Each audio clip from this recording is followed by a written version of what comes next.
is out of their control. So some of the things that we could have done when fuel were cheap, we didn't do. We got to pay high for them now. But we should expect that. But then again, it's part of life and part of management. As we expect that to happen, we should be planning to say, as it's going to happen, what are we going to do? And I'm happy that some people are already ahead. The Economic Committee met to examine the situation and to begin to think as to what are the measures to take. Of course, a few days ago we talked with some suppliers of products. We're going to have some shortages. Maybe they will tell you whatever we have in the stock for how long. Some business people are already starting to take advantage of that. But we also are preparing to make sure that our people who will bear the burden, but it will be in a way that they won't throw people out of business completely.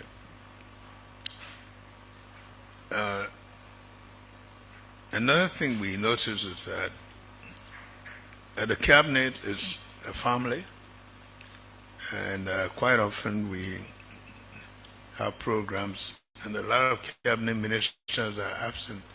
Maybe they think that by discretion they want to come or they don't want to come, but we don't look at it that way. Unless where you don't have the chance to come, but cabinet programs are a must, because if you don't,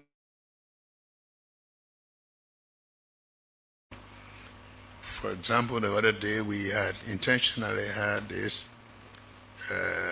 program for the diplomats, the people that you work with, and we said the diplomat and the cabinet ministers, and we're a little bit disappointed that very few cabinet ministers turned up.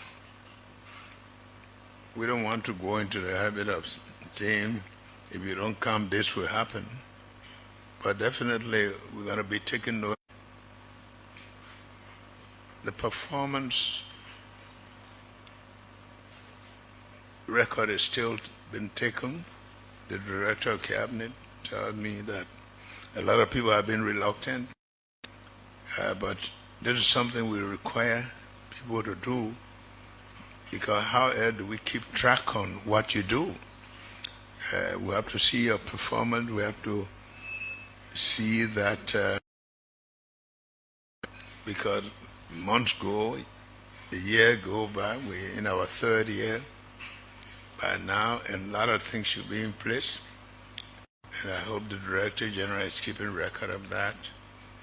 And for those people who have not been responsive, now that it's quite understood what it's all about, we hope that you gear up to do that. I've been a little bit thinking about with $8.4 billion on the AAID, how do we realize this 8.4 billion?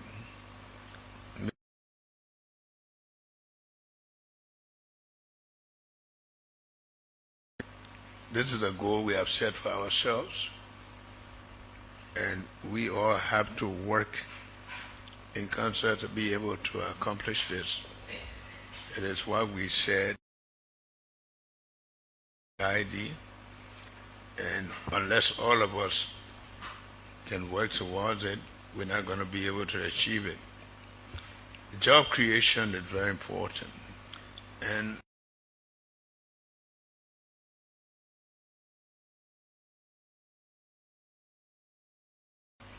you're thinking about investment. They'll go to your house, come to your office, come to this. You have to see them. You're not in a photo mood. They want for you to take photos. It's difficult to tell them when you can't. But as much as we hear about people coming, investors and everybody bringing them, I don't realize much of it. of course, some of the investments that have been done and the way some investors are being encouraged and a lot of things are happening, but there are very key investment that we must see happen.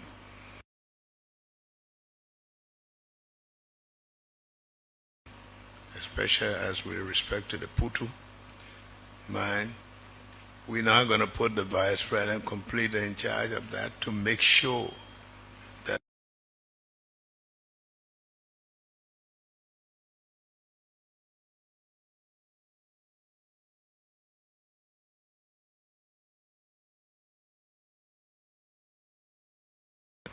who are not going to perform, people who are going to front.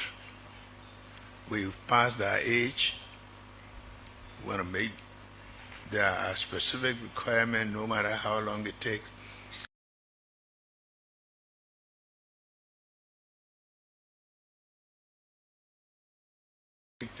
Have the resources, they have the competence to manage such huge resources. They also must make sure that value is being added, and we cannot overlook those. But that doesn't mean that it has to be forever. So we hope that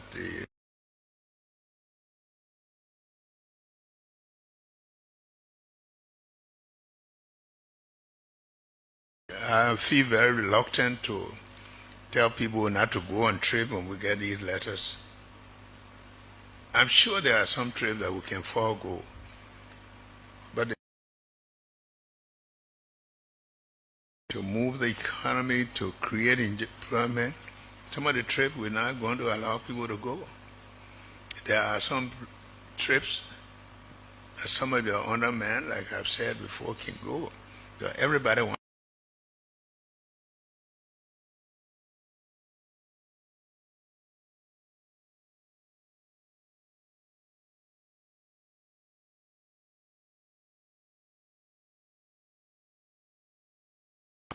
Probably sometimes it's not enough. And sometimes people represent you, but you don't believe that you are well represented. So while we are making trips that are extremely necessary, we have to create jobs. This country had gone through a lot of problems.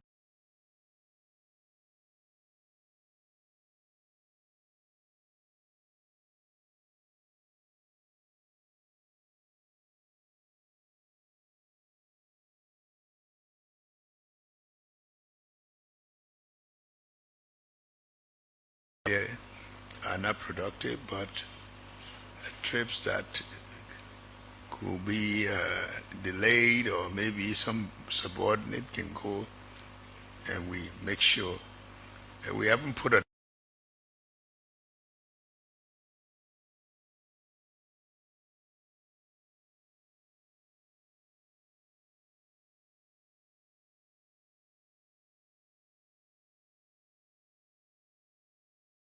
the person telling you they're making progress, the person telling you they're making progress.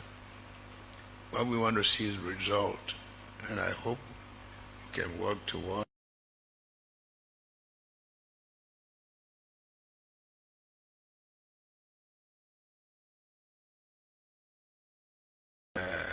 We have commitments to the Liberian people that we need to meet. While I'm talking about that, I also want to mention a ceremonial exercise. That bureau must be effective. There are a lot of things that here, whether in the intolerance issue, whether in that bureau has a lot to do with the steel that has been produced, the aluminum, the alloy, all of these things. That's the house I live in. I've been there 44 years. The same aluminum is there. I do not intend to see the same thing, but we also got to be on top of things that we have to.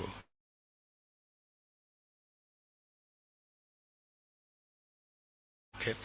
It's not a dumping ground.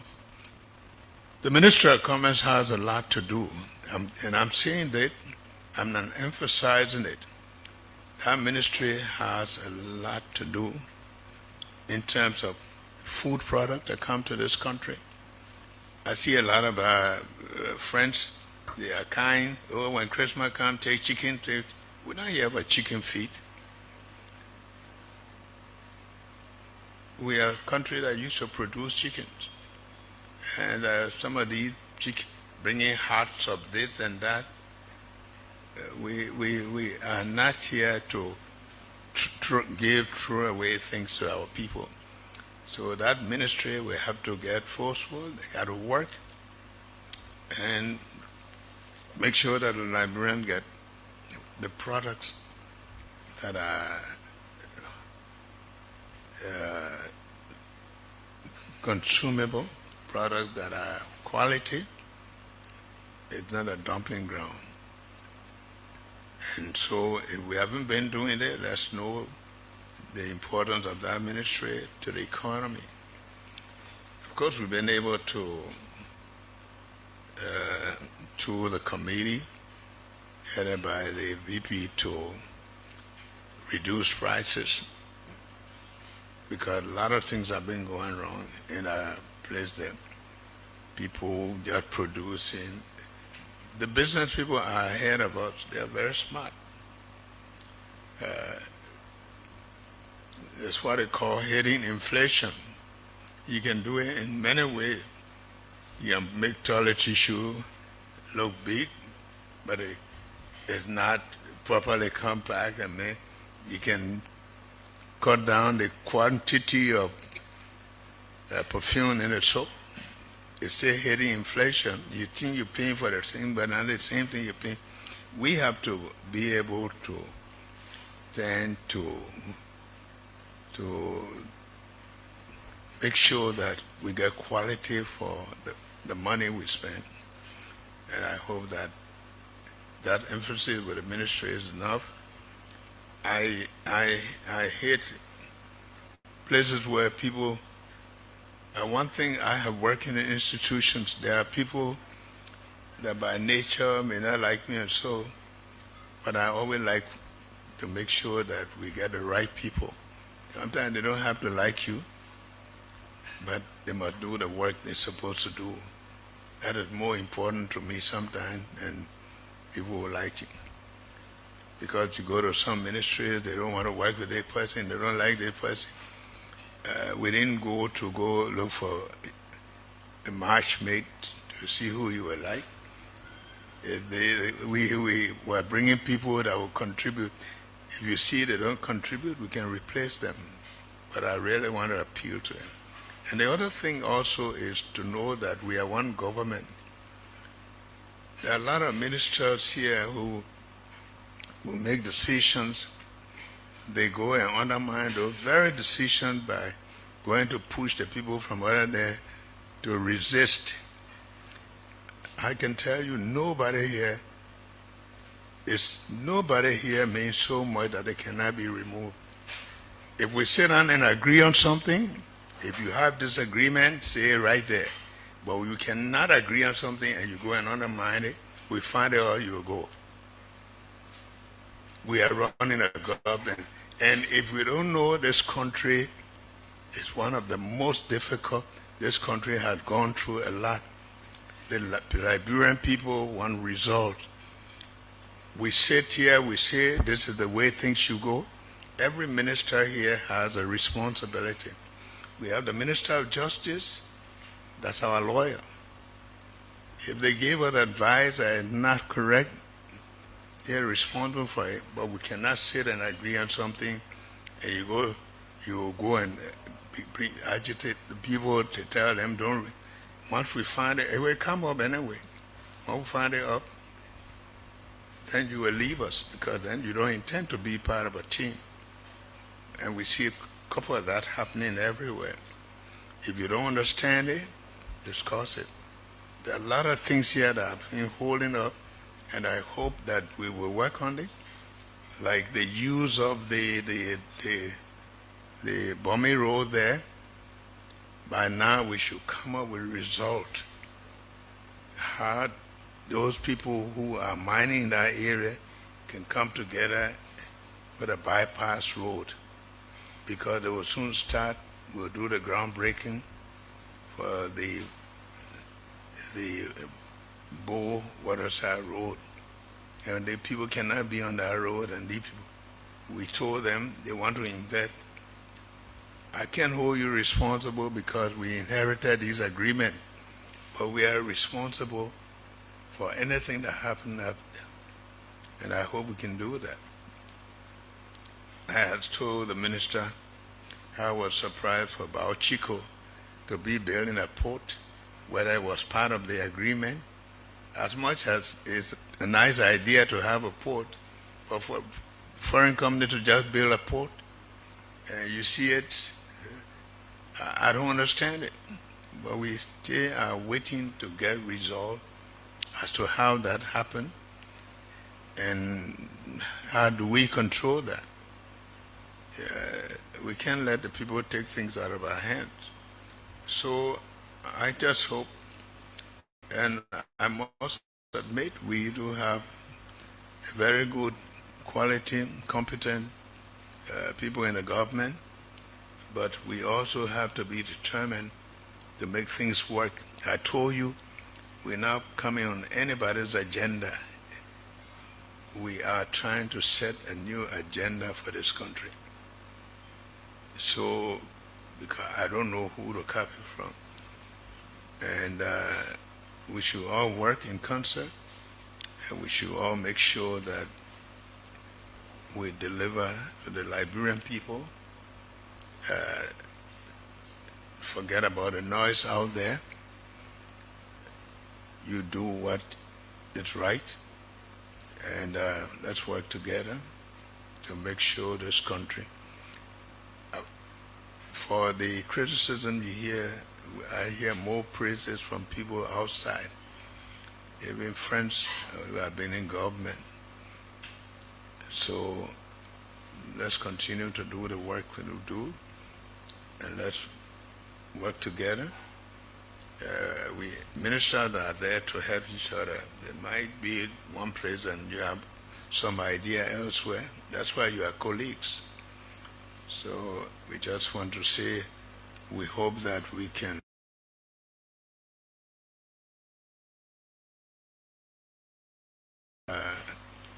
if there are further comments, we'll make them.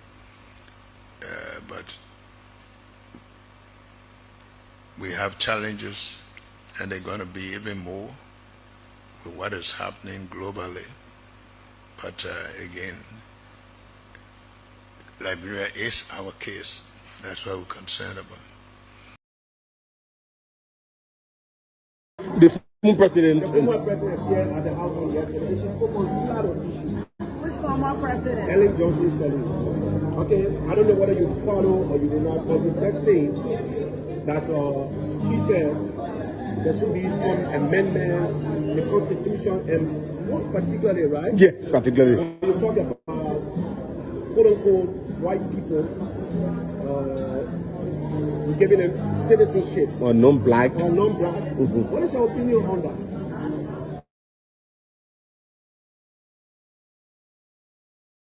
Final on the Constitution, 1980 Constitution, and it was the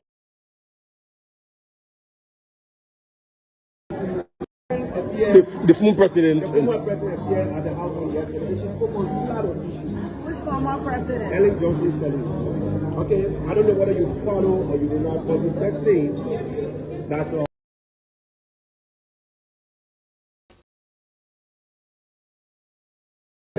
President. The former president appeared at the House on yesterday. She spoke on a lot of issues. Which former president? Ellen Johnson Sirleaf. Okay, I don't know whether you follow or you do not, but you just say that she said there should be some amendments in the Constitution, and most particularly, right? Yeah, particularly. When you talk about quote-unquote white people giving them citizenship. Or non-black. Or non-black. Mm-hmm. Expecting her to come and tell us about the regime speaker attitude all the time in the legislature. We as legislators, we need to do better to work for our people. Our people elected us to come here and represent them. But when we come here and we decide to glued ourselves to a particular party or a particular regime by wearing yellow gowns and going to, where you saw Honorable Tifa was serving as a choir director and the speaker was a bishop at a port to go and do machine inspection. And unfortunately, some of those machines refused to start.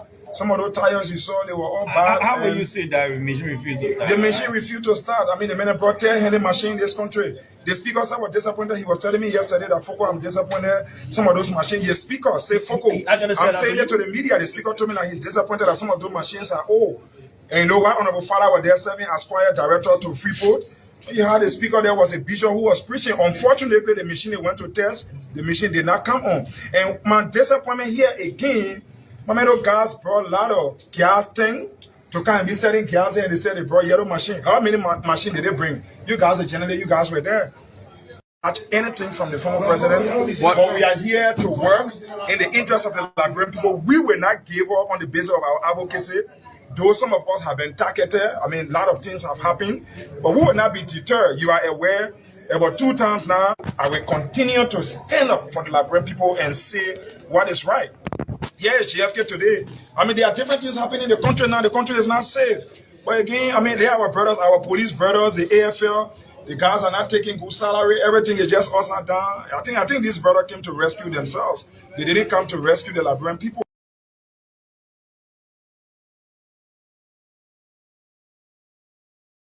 The former president. The former president here at the House on yesterday, and she spoke on a lot of issues.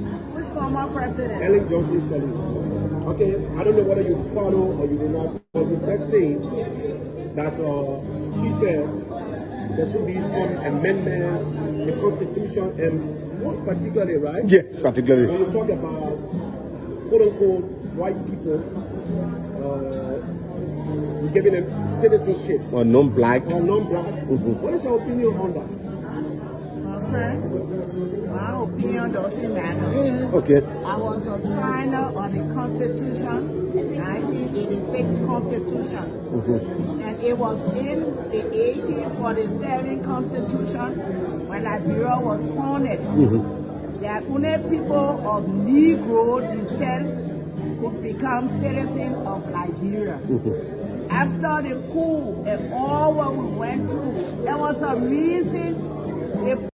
And so, good afternoon, good morning, good evening, depending on location where you are joining us from this time. We'd like to say welcome to BKS TV and welcome to the Heat Tower program here on BKS TV. On the Heat Tower, we say dialogue in our confrontation, we say words in a bullet. Today is the 7th day of March 8th, 2026, and we'd like to say a warm welcome to all of you this evening. Welcome to the Saturday edition of the Heat Tower program here on BKS TV. On tonight's edition of the show, we'll be following a couple of interesting stories here for you. On the 5th of this month, former President Ellen Johnson Sirleaf appeared before the House of Representatives. During her speech, she calls for the amendment of Article 27B of the 1986 Constitution. We will be diving into that here tonight. This has been the trending topic over the week where citizens are making their input. Yesterday was discussed here on the show, but we'll still be diving into it too as well. That will be one of our topic for discussion here tonight on BKS TV. And recently, the President of the Republic of Liberia, His Excellency President Joseph Jomaim Boakai, appointed the Vice President, Vice President Jeremiah Kpakun, to spearhead the Putu asset from the current sanction owners and to ensure that the necessary conditions are established for the immediate commencement of operations. We will also be discussing that here tonight on the show. And of course, another topic here, another one. The Citizen Movement for Change celebrates its 1-year anniversary today, March 7. These plus many more stories will be following here tonight on the Heat Hour show on BKS TV. We'll ask you to stay glued to your radio, keep inviting people to listen alongside you. And my name is Junior Payne, your regular host of the BKS Heat Hour show here. Anthony is watching us here this evening. Antoninta, welcome. Leva and Kwai, the journalist, is also following us from Magibi County, Kakara City. And Moses Zepe is watching us from Banga City, Bon County. Moses, welcome to the show. Let's try to bring you some updates across Liberia. The man Sam Saras Bali is in the bag. We'll go to him very shortly. But let's bring you some major updates across Liberia too as well. Liberia signed 16 million Japanese grant to rebuild key Monrovia corridor. The Liberian government has signed a 1.2 billion Japanese yen grant agreement, about 16 million with Japan to rehabilitate major roadway linking the free port of Monrovia to central sections of the capital. Officials says on Friday, the agreement concluded in Tokyo provides financing for the construction of the Freeport Gabriel Tucker Bridge corridor, a 1.9 kilometer urban area route considered one of Monrovia's most important commercial transport links. Prince Tama Liberia, Deputy Minister for Technical Services at the Ministry of Polyworks, signed the contract following a week of meetings with the Japan International Cooperation Agency and 8 Japan Engineer Consulting Incorporated. The project will be carried out by Danapo Construction, which will rehabilitate and reconstruct dual carriageway corridor leading to the Gabriel Tucker Bridge. According to the Ministry of Polyworks, the contractor is expected to mobilize in May, with construction scheduled to begin in July. The project is expected to take about 26 months to complete. That's it. This is from the Liberia National Police too. A joint security arrest 23 persons for alleged illegal possession of firearms in Nima County. The Liberia National Police, through the joint security in Nima County, has arrested 23 persons in connection with the alleged illegal possession and discharge of firearms in communities within Tapata District. The arrest followed complaints from residents of New Toll Town and Unification Town who reported that a group of men had allegedly been seen in nearby butchers discharging single-barrel guns, killing cattle, and taking away belongings from community members. Based on the complaints, the joint security convened a meeting and resolved to immediately conduct a fact-finding operation in the affected areas. During the operation, security personnel moved into the communities and successfully apprehended 23 suspects believed to be connected to the reported incidents.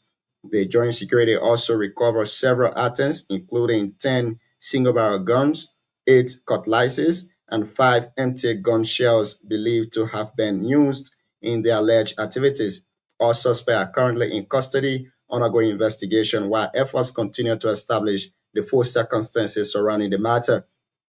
The Liberia National Police assured residents of Tapeta District and surrounding communities that it remains committed to maintaining peace, protecting lives and property, and ensuring that anyone found in violation of the law is brought to justice. The Liberia National Police encourages citizens to continue cooperating with security authorities by reporting suspicious activities in their communities. Madison Boyne is watching us this evening from Duo Zuotuo District, number 9, Lower Nima County. Foyi Abubakar Fufana is also watching us this evening from Zozo City, Lofa County. Foyi, welcome to the show too as well. And still up this year, 22 minutes past 9 o'clock in Liberia, 36 minutes up to 10 o'clock in Liberia. Still on up this year, this evening. So tomorrow, the world celebrates International Women's Day. On behalf of the management and workforce of the station, We want to extend a happy International Women's Day to all other women out there. We'll go for this break. When we come back, we'll be bringing on Mr. Sam Cyrus Bali, and we're starting with the discussion of former President Eli Johnson Sirleaf call to the House of Representatives to amend Article 27B of the 1986 Constitution. When we come on here, we will be diving into that here as our first line of discussion this evening. Stay tuned and keep listening. Help us to share the show with other people. Invite somebody to listen alongside you here tonight. My name is Junior Payne, your regular host of the BKS Heat Hour Show. We go for this break and we'll be right back. Stay tuned.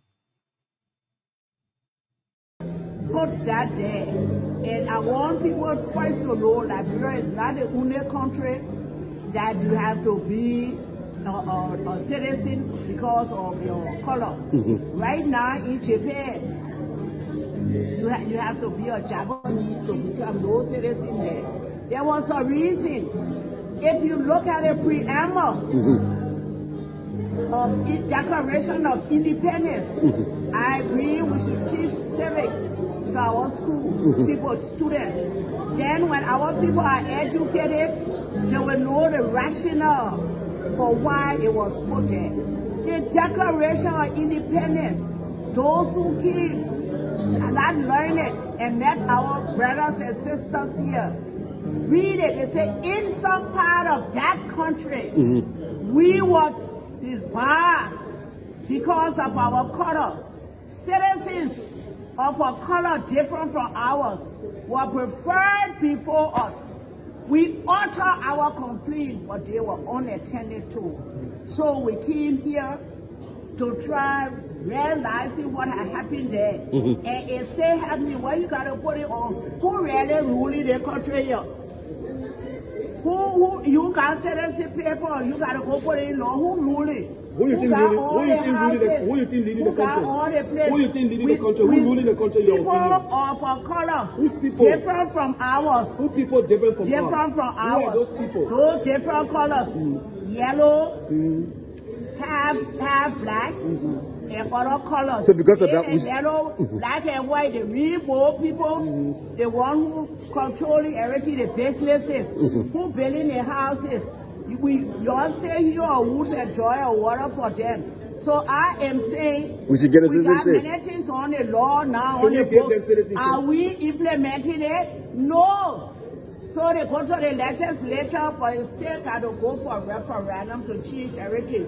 And President Eli Johnson Sirleaf during her time, she appointed a constitutional committee headed by former election commissioner, chairman, and former chief justice, Councilor Gloria Scott, to look at the constitution. What a report they made. So and before then, there was another constitution, and in October 1974, appointed another constitution. I got a book, you can see a normal committee to talk about the flag and the motto. What difference will make? Our people not educated first, y'all let us teach our people their rights and to know why it was put in there. But Council, what do you also say? People say, well, Even these me people now, come and make money. me who educated, who educated, right now as a lawyer for 44 years, right now, what do people do? These people of a color different from ours, they go to the big people in power here and tell them, they tell people who lawyer to go to. You mean our government officials? Our government officials. Our government officials. And most of them here, they run into the law school. Then when they come finish the law school, they get this dispensation not to even take the bar exam to enter to practice law. Then they go make them lawyer for our companies and they know anything. So we our own problem, yeah. But Councilor Boo, people say if you grant those people citizenship, the money they make here. Well, that's it. You listen to Councilor Pearl, who she's a very educated old lady, and she was part of those people who drafted the 1986 Constitution. And if you check the list of those people, you will see her name there. she had a 1 or 2 cent on the issue of amending Article 27B of the 1986 Constitution. But let me welcome to the show this evening, CEO Alvin Sekas Sunion, and the man, Sam Saros Balia. Good evening to you guys and welcome to the show here this evening. Sam, are you there? CEO, good evening and welcome. Good evening, Junior. How are you? I'm doing wonderful. It's great having you on here this evening, Sam. It's really good to have you here. Sure, it's great to be back because I'm educated. Yeah, very educated. So, Educated. Sam, the thing that Omar say, we got to dive into it here tonight. Many of us don't understand. I don't know what kind of English is being. The people who educated. You know, the Congo, Oman, they're not English different. So when they're speaking, it's quite different from. I was saying now you're listening, I was dying slowly. Oh my laughing. Educated. I like her though. I really do. I like her. She's very, very, a very funny woman. very informed. Well informed. And yesterday when Sarah and Sam and myself, we DK, we never really went into detail. We just brushed over it because we're not many here. But after doing some reading and listening to her point, I think Sarah's also agreed with her yesterday partly, but I'm siding with her now based on what I'm seeing, what I know, and also the reason behind it, the fear of what the unknown. I think I'm with that 100%. But we'll talk about that later as time goes by. I just talked to one of our CMC folks, Siku. I'm asking him to see who can get someone here tomorrow because today is CMC, I think 1 year anniversary. Maybe Cyrus can speak on their behalf, saying he's partly leaning that way. Sarah, give us the bussy. Yeah, so overall, See you, welcome, Cyrus. We'll be good. We'll have a good time. But thank you, Junior. Thank you for having me in here again. We have come here to electrify the minds of our people. Our verses will amplify things that are happening in Liberia, and I'm hoping that people who are watching, or our brothers and sisters who are listening to us, will learn from us. Because in my verse, because somehow we are educated. So it's just good to be here and talk to our people, great people.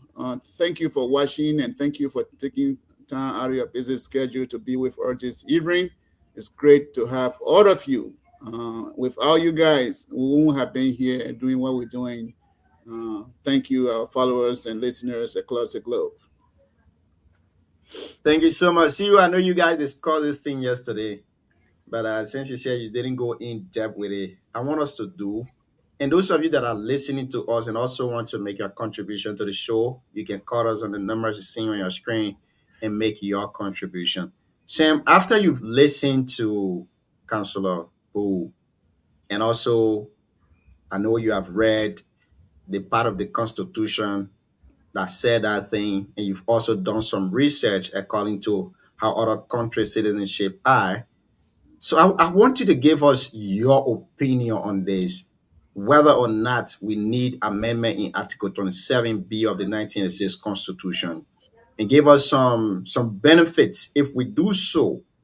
And now, Councillor Boo mentioned so many key things when the journalists were interviewing her. She said, people don't know their rights and responsibility in Liberia. The framework of the Constitution from 1847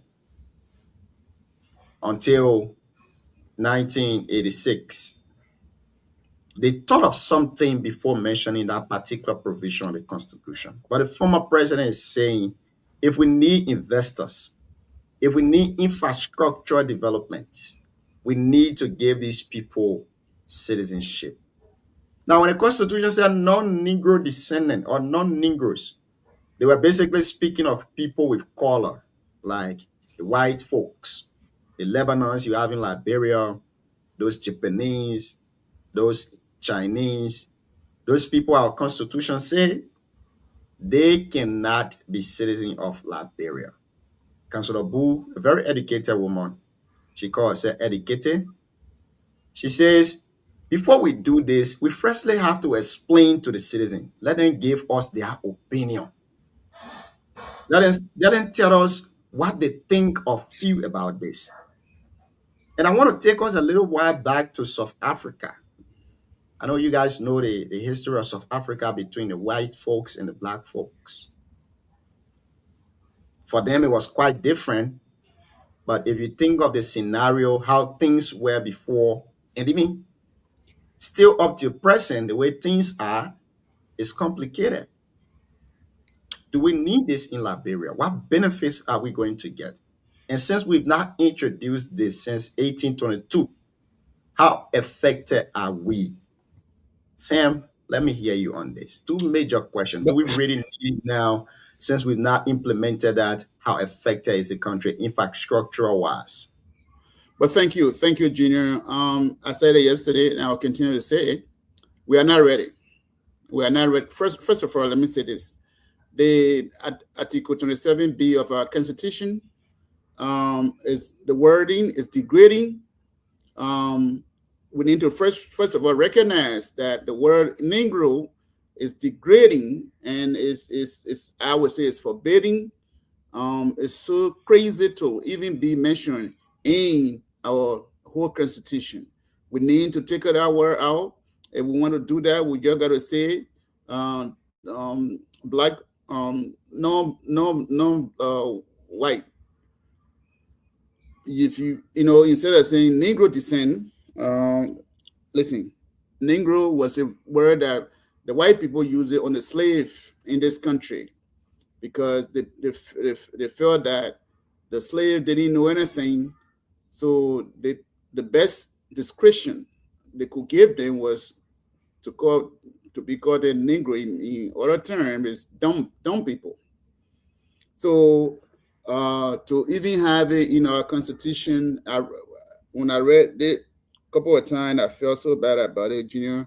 In this country, even if you look at black person and call that person Negro, they can sue you. They can get so pissed up. So for even have that word in our Constitution now, it's so we need to change. We need to change that word. It's so diminished, and it diminishes our Constitution itself. So having said that, there is no benefit at this point, Junior. Liberia is not ready. Our economy is so I would say the 1% of people that are in the upper class in our country, they're not doing good for the rest of the citizens. So we the citizens, we are not even a middle class society. If we give the purchasing rights to non-black folks, they will take advantage of the citizen, and our country, the poverty has engulfed our country. They will sell this land for nothing, little of nothing, and by the time you go low, we will be stranger in our own country. We need to strengthen our laws. We need to upgrade our society to middle class level. The people of our country need to understand what it means to live in a beautiful and good society where everyone can at least have something to eat. Then we can even think about amending the Constitution, Article 27B, to suit the reality. But at this point, I would disagree. So let's make the conversation interactive. The former president is saying that the reason why those investors, when they come in our country, they don't invest into infrastructure for themselves is because they do not have the right to be citizen. But if we give them that right to be citizen, they will invest. Do you think giving them the right to be citizen of Liberia will change the mentality that they have already? No, it will not, Junior. So let's see this. There are some countries that people who are investing there, while they are not citizens, but because the people have good laws and the people go there, they tell them how to invest. So those folks are not citizens. Zambia, Zimbabwe, for example, There are people down there who are investing. They are not citizens. There are a bunch of countries across the world that other people go there to invest, and those folks are not citizens. Junior, let's take for example. Let's take a step back here. There's always a joke in Liberia. They say the Bassa people sold their land for small, how they call it, small fish or dry fish. And what is happening now?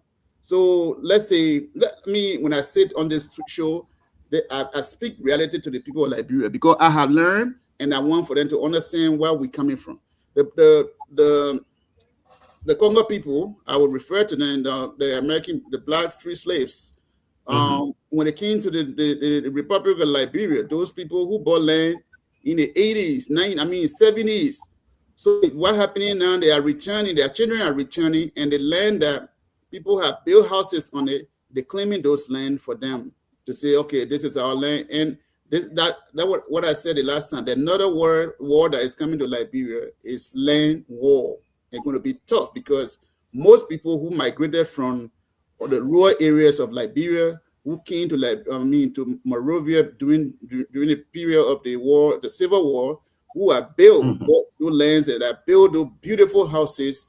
They are built those houses on Johnson's land, Sarah's land, Moses' land, Brenda then land, Uri then land. So those people are returning. And if I'm getting you right here tonight, Sam, we have an entire day to discuss this conversation. Sure. If I'm getting you right, are you saying our problem is not the framework of the Constitution? No, it's not. Is that what you're saying? It's not. What is our problem then? What is our problem? Is we had just came from a civil war. We did not strengthen our laws. We did not upgrade our society. Look at Rwanda. Rwanda came from a genocide, and they have upgraded their society. They have made their society vibrant. They have presented their society in a way that, Junior, you as a stranger, you go there, you live comfortably. So since our civil war, everything still outside down in Liberia, Junior. Why if we allow these folks to come, they will take what we call economic advantage over our people, and they will be all over the place. We will be stranger in our own home. We are not ready yet to sell land to make those folks citizens. Being a citizen doesn't even mean, Junior, let me quickly, you do not even need to be citizen to do investment, to do development or investment. Okay? So the point the former president coming from is, for example, you got ArcelorMittal Liberia operating in Nima County. Sure. Now she's saying, if, for example, we would have had a provision in our constitution that gave the non-Negro descent citizenship in the country, it means the CEO who have been in Liberia for ArcelorMittal, they would have built their own estate. They would have been living there with their own estate. So she's coming from that point.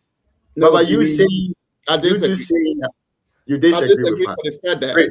Give some of your thought. Let's hear from the CEO, because this is an entire conversation for us here tonight. CEO, let's hear you, Chief. So I think the few times Sam and myself will agree on the show is today. This one I agree with Sam. You don't have to be a citizen for a country before you invest in that country. That's a poor excuse for not investing. There has to be some type of if you want to push that logic, it should be based on something else. It should not be based on, oh, we are not citizens, that's why we are not investing in this country. No, that's not true.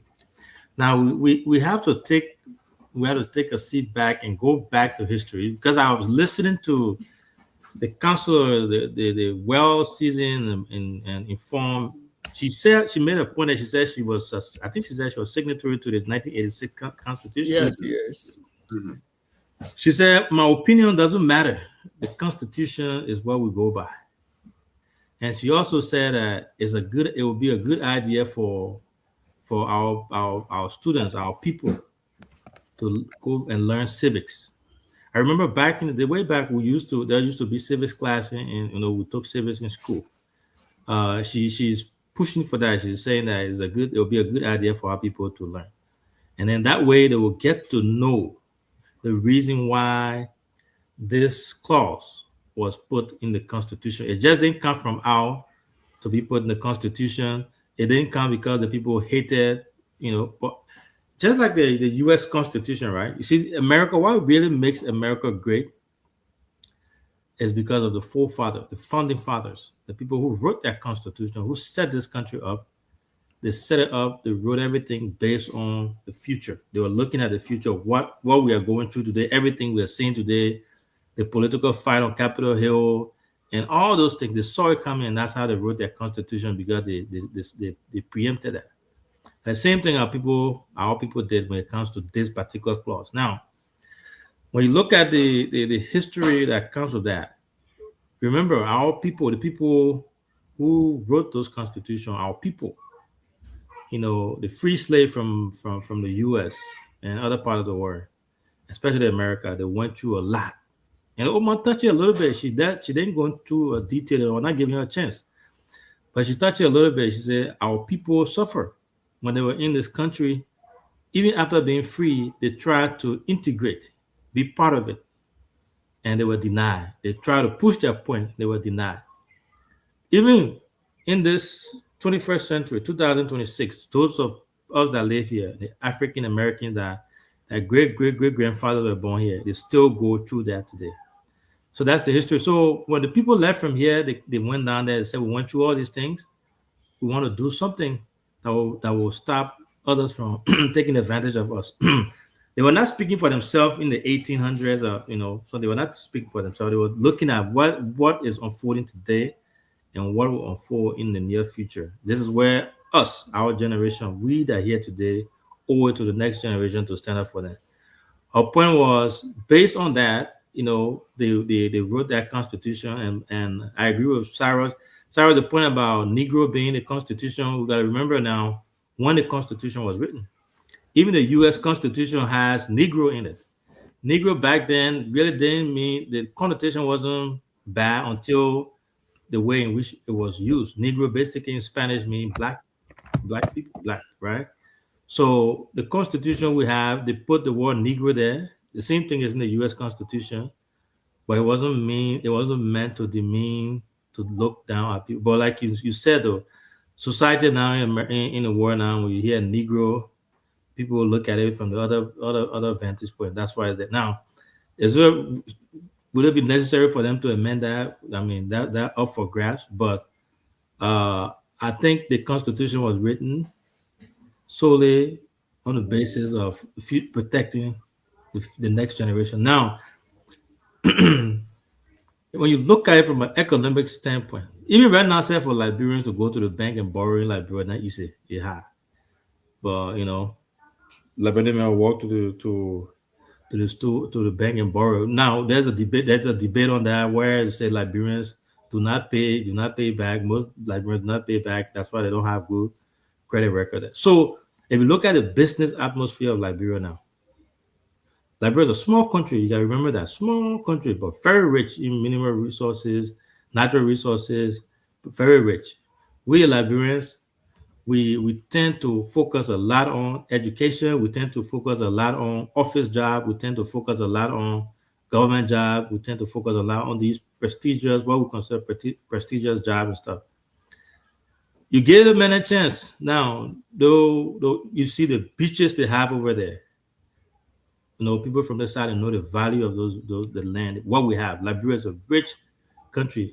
If you give those guys who are millionaires, billionaires, you give them a chance, they will come there and buy Liberia out and run our people out of that place. And our people already, things are hard in terms of economic, development, no job, nothing. My queen that sit in Gbanwe over there got a little 200 acres somewhere.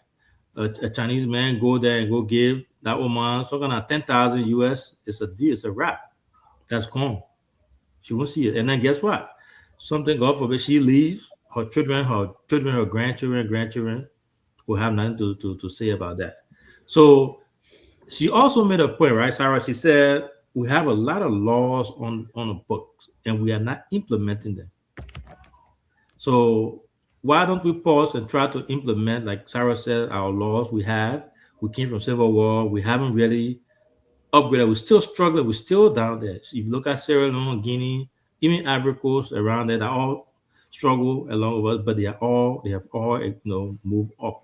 So I was talking about Rwanda. I think you're going too far. Sierra Leone, there's the countries around us that they are all doing different things. So instead of rushing to do this, what's the rush?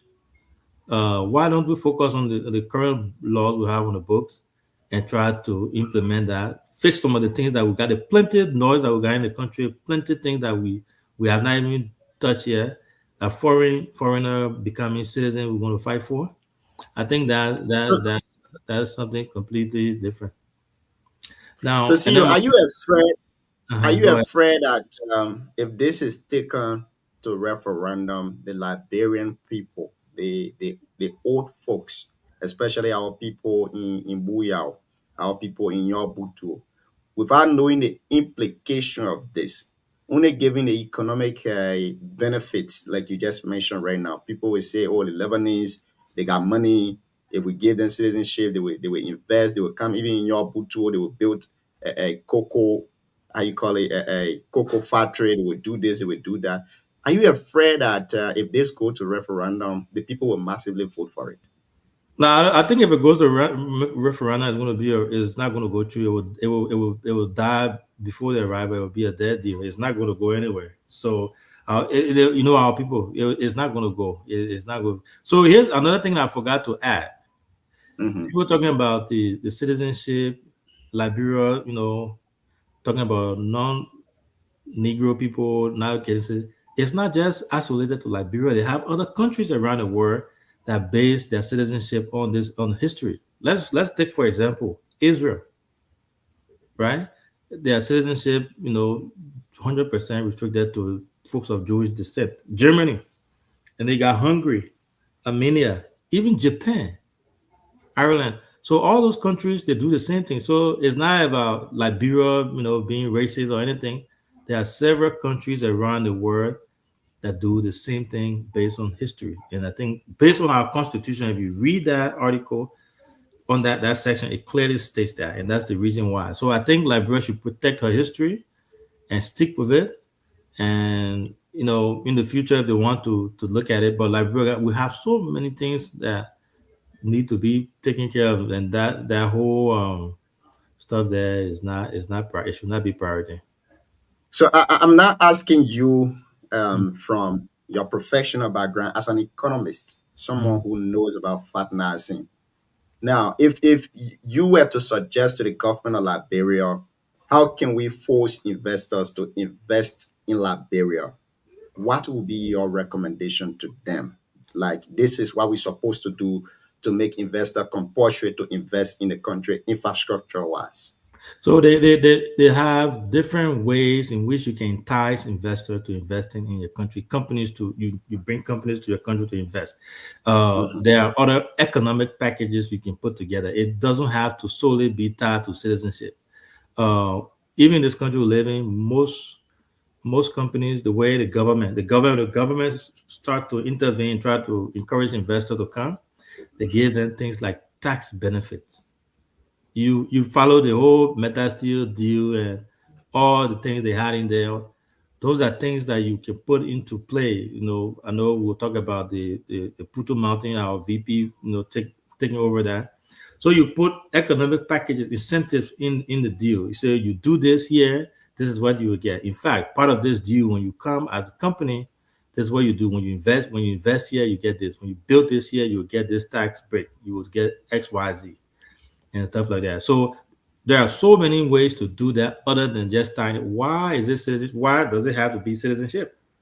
Yeah, So, why does it have to be citizenship? So, to add to Junior's question, Junior, Same will come to you. infrastructure development part of it, you can lease. They can lease land to the people. If they want to build warehouses and stuff, you can lease to them. You don't have to be citizen to lease to somebody. So you can lease buildings. They can lease a land and build a building there. If you really want to do that, you don't have to be citizen to do all of these things. That's it. So our concession agreements in the country, for me personally, I would say it has been very whack. Now, looking at the way concession agreements are being signed between companies and that of the government, do you think they will leave that concession agreement aside and say we want to pick citizenship that will get benefit from this citizenship? What benefit do you think even investors will get being a citizen of Liberia? Is that mine? Yeah, that's yours. Oh, sure. But Junior, but let's look at it this way though. First of all, I told you clearly that Liberia has not defined, we are not defined what patriotism really means to us. When I say define, I mean we have not really understood what it means to have a country and say, this is mine. But what we go for now is money. Money is the one that destroying Liberia. Everybody greedy for money in Liberia. In this country, you see what Ghanaian people, I have seen a lot of noise on Facebook these few days. Let me make a little comparison. When Ghanaian will say, this is my country, they will do that, my country, you're not coming to my country. We need to take pride. We need to love our country. If you talk to 10 Liberians, all they will tell you is, oh, I want to get out of this stupid country. I want to travel. Oh, the crazy country. But Junior, I can tell you today, let me divert the conversation a little bit. My being in America, it was not by choice. It's because we had civil war, and they presented the idea that when we come here, we will do it better. But we are still living in mental slavery. Yes. You know what? Where someone I say now in zone 2 will tell you say, oh, let's switch places. Come here, let me count outside. Yeah, that's what it say. But we will continue to talk. Most of all, who are brave to talk it will talk it. I will not present America as like a brand, but it's a mental slavery place. Well, we can discuss that. We'll have that one. Coming back to that is that Junior, those folks can do better. Our country, they look at how they can sign concession agreement. They'll go beyond when they talk, they go beyond. But I think they finish signing it. Those folks are not helping Liberia. Listen, there must be a defined line. Every line should be defined. This is what we need in our country, and let them vote on that concession in the public. In the plenary, they should vote on concession agreement in public. Maybe they could have bought a machine and put your vote there. They can't vote. Instead of doing that thing in a committee room, they do it midnight to make sure that they get caught. Because of court business that destroying Liberia. You know, our law is still fragmented today. It's because of greedy for money. Our country is still outside down. It's because of greedy for money. You know, if we are following what it is, Liberia by this time, it must be far better now. But everybody wants. So, Mana Ellen is old. The former president, she's very old now. If we may say, she's on her way already, as in the simple language. In this question, she cleverly tried to chastise it as she was leaving. She said, people will ask why I didn't do it under my regime. You listen to the counselor. She said, during Mana Ellen regime, she set up a constitutional committee, but they didn't resolve that particular portion of the constitution. With all of the draft taken before, that section of the constitution wasn't there. Why do you think Mana Ellen is bringing this up right now? Well, in her mind, she's reading different things in her mind, and we are reading different things in our mind. So she is pretty much thinking in a direction that maybe citizenship may do good for Liberia, and people will buy land, they will do well. But what she is forgetting now to know is that our laws we are not ready for that yet. And the reason is we need to strengthen our laws. We need to take ownership of our country before we can get to that. What I'm saying here, I'm not saying we shouldn't. At some point in time, when we grow our economic to at least middle class society, our society to middle class society, everybody will understand what it means to be in a middle class society, and this thing will work better. But you just jump right now. How they call it? One Lebanese man can buy the whole of Monrovia right now. Thank you. DK is here. Like I said, this is a long conversation. If you are listening to us, this is an opportunity for you to participate in a civic discussion. Now, we may have the opportunity here to dive into the conversation for you to understand the pros and cons of them. But just in case tomorrow, all of a sudden, they have some legislature agree upon this to put it in the 2029 election for referendum. I don't know what will be your decision, but you can call us on the numbers you see on your screen to make your input to the conversation. Now we go back to you, CEO DK. Let's welcome you to the show. It's great to have you on here tonight. It's been a while. I've not seen you swallow GB on Facebook. You've not gone to the gym for a couple of months now. I don't know what's going on. But it's Just great go to to your CEO. All that thing talking, I get interest in it. Just go to your CEO. Yeah, man. So CEO from an economic standpoint, right? Mm. I mean, let's forget about the tax segment of it where the government will say we give you tax benefit, tax discount, and all of that. Mm. One may say, what if the government says if you have generated XYZ amount from the country, you need to invest XYZ portion back into the country? What will be your thought as an economist? To foreigner, before I go there, Fumba, my man, call in, people, and participate in the discussion. We got a number on the screen there. If you like, we can send you the link so you can join us. I know you're making some great points there. But those folks are foreigners, right? Mhm. We have to be mindful of that. Now, are they the one coming to us saying that they want to invest, and they can't invest because they are not citizens? Those are hard questions that need to be asked. So you're saying your question was, what if part of the deal is if you generate X amount from this, you are required to invest X amount in this country? Mhm. Okay. Before I answer that question, rhetorically, let me go back to we have Firestone that had 100 years deal with Liberia. Firestone is one of the leading, if not the leading, tire producer in the world.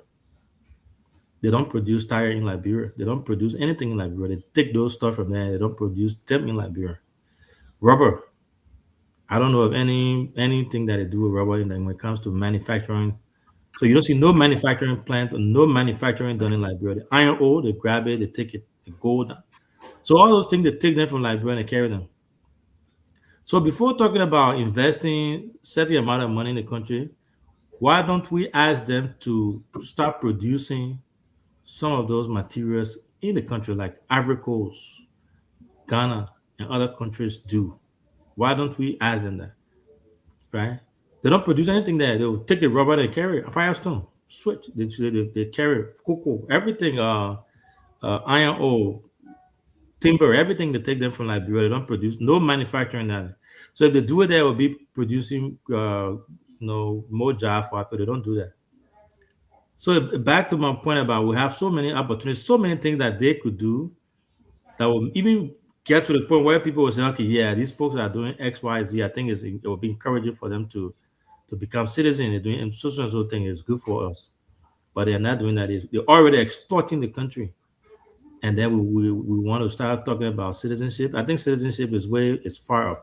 Now to your question, I don't think we can force them to invest. We can tell them to invest certain. You can still be foreigner and invest a certain amount of money or certain things in Liberia. It will still bring revenue back to you. Investing in Liberia, it doesn't mean that you are giving the thing to the country.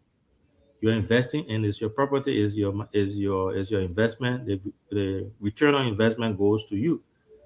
So we can still tell them, you get this year, you invest, you're required to invest certain percentage as part of the deal. No deal. If that's what the government see fit in terms of bargaining, they can do that. But it should not be tied to citizenship. It's not required to be tied to citizenship. Thank you very much, TK. Welcome. Let's hear you on this issue. Your former political leader and president of the Republic of Liberia. She says we should amend Article 27B of the Constitution. Let's give the white folks citizenship. That will help them to invest infrastructure-wise in Liberia. What say you on that, Chief? So, Joe, I think yesterday we spoke briefly about this. My argument, my initial argument I stand by up to today is we need to open up our citizenship to other nationalities. They will come with different expertise to help our countries. There are other countries that are open, that white people are citizens.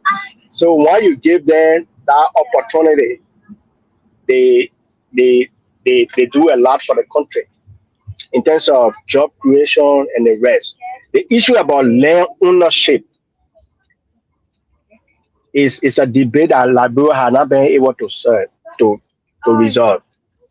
And so if we stay struggling with land ownership, then we need to be careful how we incorporate that in the citizenship.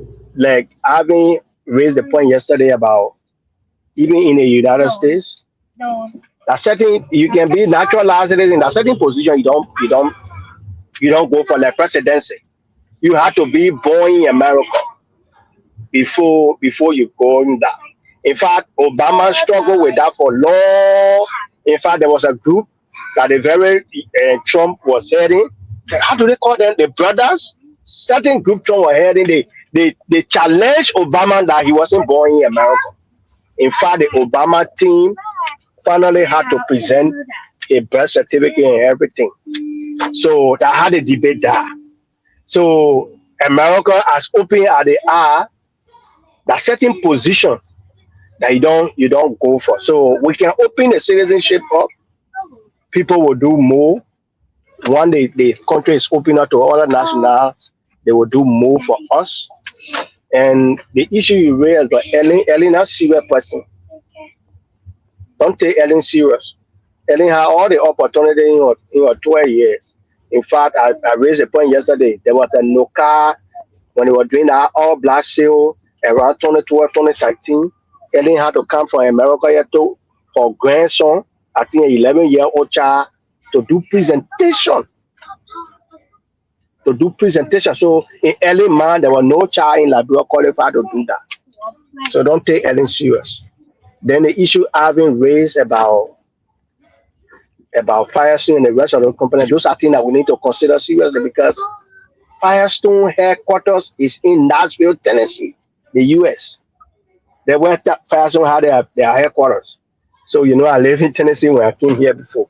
So the rubber, the liquid, Firestone can take it from Liberia like that, bring it straight. But when you talk about car tires around the world in America, that Firestone producer. We don't have continuum. The one that we can say, okay, that the one that can put the alcohol in it to say that one continuum, and we are not producing in Liberia. We're not producing plastic bag in Liberia. But Firestone will put the liquid, everything in the stuff and bring it. That's why you see the Ben 14 Jetty. Because Jetty have opened a processing center. So they will have about 50 to 100 jetties in Liberia now to compete with Firestone. They will be creating a lot of jobs. And so opening up the citizenship, to me, places like South Africa, they have white people who are citizens. I know there are some bad history about them, which the black people there have been struggling with for long. But it made the country competitive. You can't be lazy when you are white people in any competition because they already look down on you. So you have to fight to be at their level. So I think when there's a lot of competition in the country, we'll do well. But the timing of Ellen bringing out there, I think Ellen is just a distraction. We can just talk anything without Ellen. I don't take Ellen seriously.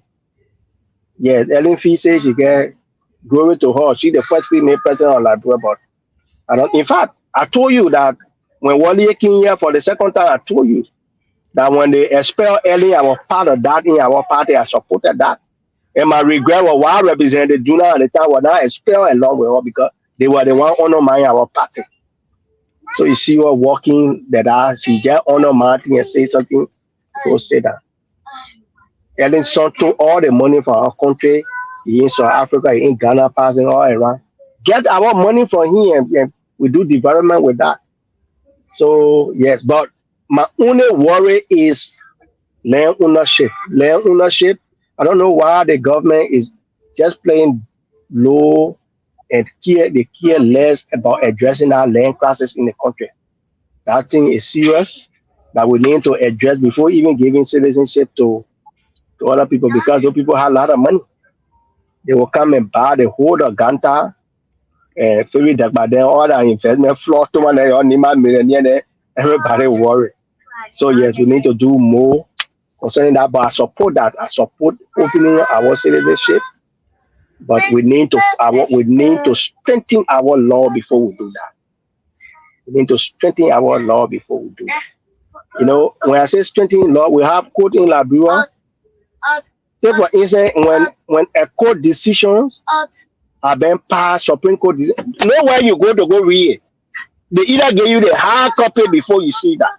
So when you bring white people and other nationalities in the country with different mindset, before Joe land dispute is over, Joe will check online to see where it is here in the country. Therefore, is I been divorced here. I can just Google how my divorce date. I check it online, I see it. You can't do that in everyone. You have to go to archive before. Somebody else send you the hard copy. And so opening up to the citizenship will do more for our country.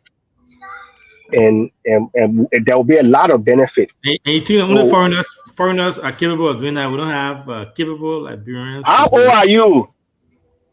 How old are you? What do you want to know my age for? No, not you now. How old are you, Liberia? I'm talking about what you doing with your age.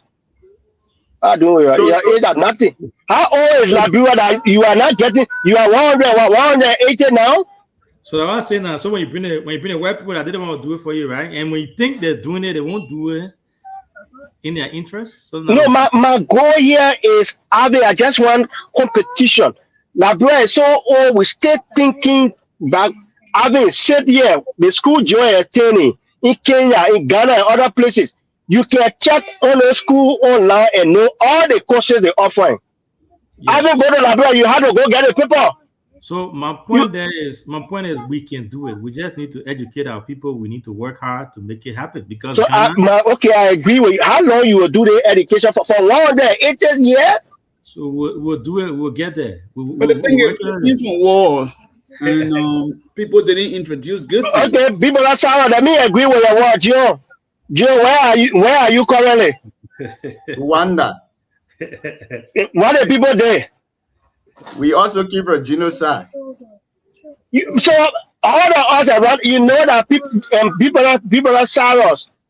You know that Liberia is the only country. I'm talking about university students.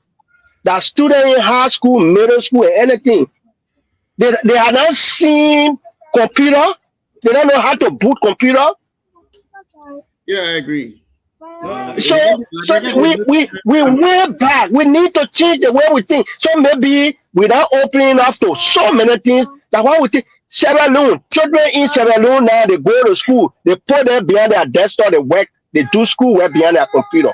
Liberia, the only country in West Africa around us that is still writing on look, I'm talking about blackboard with chalk.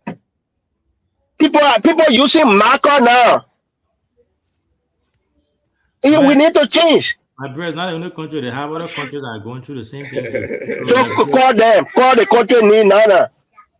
So Liberia is the only country that has that issue. I think that Liberia talking about that. Call the other one you know about. No, you are in Africa. Tell me about Africa.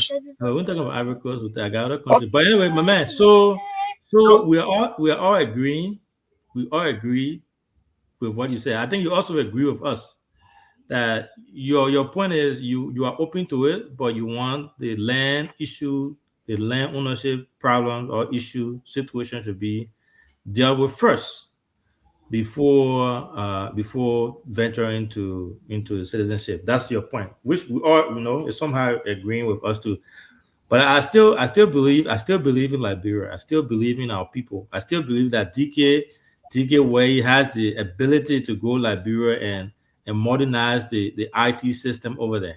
I still believe that Cyrus can go over there and help and push. Sarah was teaching in library, was teaching on Black Bull. I mean, was teaching on Black Bull. Don't take it serious. So, let me say this. The difference between Liberia and other countries that we are comparing here, even the Rwanda, is so-called, I think I always say this, Liberia still live in what we call mental slavery. Everything we think about if it's America, we will make noise and say, okay, we're going to the American embassy. The small thing we're going for international community. It's not like that in Rwanda. No. The people know when they say this is this. But our so-called freedom of speech generated during, listen, as there are a lot of things we can unpack on this thing. Madam Ellen Johnson, Sam, let me ask you this. Madam Ellen point is infrastructure development. She's saying the reason why Liberia is behind on infrastructure development as compared to the other African countries is because we're not giving these non-Negro descent citizenship. Now, my question to you is, what do you think is holding the Liberians themselves back from investing in their country's infrastructure, especially maybe those of you living abroad? Why is it that you're not sending cars back to Liberia every month when you have access to these things? No, why is it that you're not building the money apartments? Why is it that you're not building the money apartments in Liberia when you have almost all of it? Sam, if you allow me, I can help. I can answer that. Then you can buttress my. Go ahead, Chief. Take it for me. So here's Liberia's problem. You remember when we talked earlier? I referenced the founding fathers of the United States. Mm-hmm. That's the same thing with Ivory Coast, and the same thing with Ghana and other countries that you see developing today. Sarah said something about patriotism. We that grew up in Ivory Coast, you will notice that Ivorians love themselves and they love their country. They will disagree with you all day, every day. But when it comes to the betterment of Ivory Coast, they'll put Ivory Coast first. The same thing with Ghana. And the same thing with this country that we live in. American will go, when they're having campaign, you think, say, they will never speak again. But when it comes to the United States of America's interests, they all go behind the country. They all go behind the country. So here's our problem. Our problem in Liberia has been, unfortunately, our leaders. Our leaders, the leadership, the people that keep coming and keep doing the same thing over and over again with no changes. They don't feel sorry for the next generation. They don't plan for the next generation. They come, do their thing. I don't want to make Liberia change. How they used to do it, and do the same thing. That it's like elephant meat. Their predecessor came and did the same thing, so that they came to that on the time to do the same thing. It has become a virtuous circle. So they continue to do that, and Liberia goes nowhere. The policies that we have in place, the system that we have in place in Liberia is non-existent. The mindset that we have in Liberia, things are just done differently. When it comes to corruption, every country has corruption everywhere in the world, but there's a way that they can curtail it. They have a way to limit it to some way, somehow.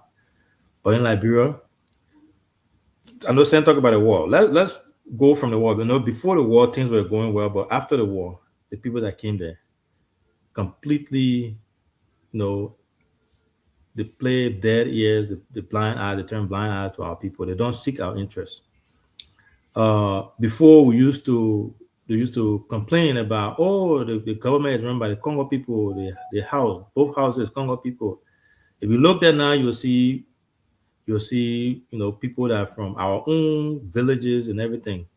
The only thing you see there is the same thing. If I will go far by saying even worse than the folks that they accused before. So our country is suffering from lack of, patriotic leadership, where you do in a way that you feel sorry for the country. You feel for the next generation. You don't corrupt. You make sure that things are done the right way, and plan for the next. Make the sacrifices. You have Liberia. You have the people, lawmakers making thousands and thousands of dollars, but then you have doctors, teachers, policemen making, I think, $125. So the society as a whole is broken, when it comes to the fabric of it.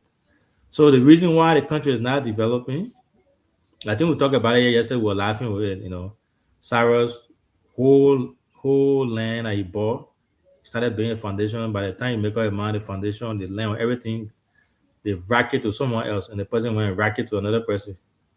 We laugh with it, but that's what happens. And you talk to folks in the diaspora here, 9 out of 10 of them will give you that experience. They'll say, oh yeah, people sold my land here, they sold my land here, they sold my land here.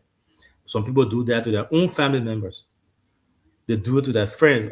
So it's just sad. So if you sit here and stand all day, push your cartoon as we do here, we push our cartoon and stuff, you send your money back home, and then they take your land, they sell it, they do different things with it. It makes you feel, weak when it comes to investing.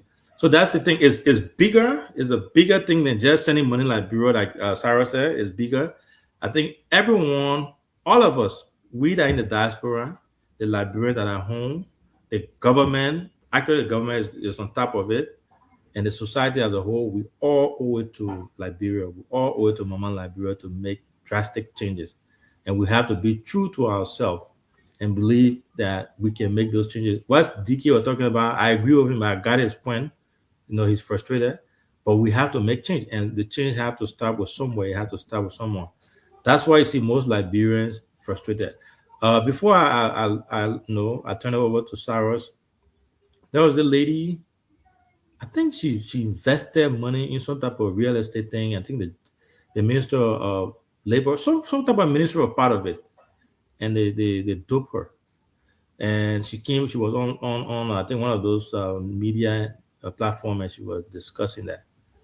So if we're talking about investor, people want to become citizens, all that. If you want to take investors from here, taking them to Liberia, and before investors go to Liberia, they research Liberia, they check the business climate to see how businesses are done there, the security, all those things.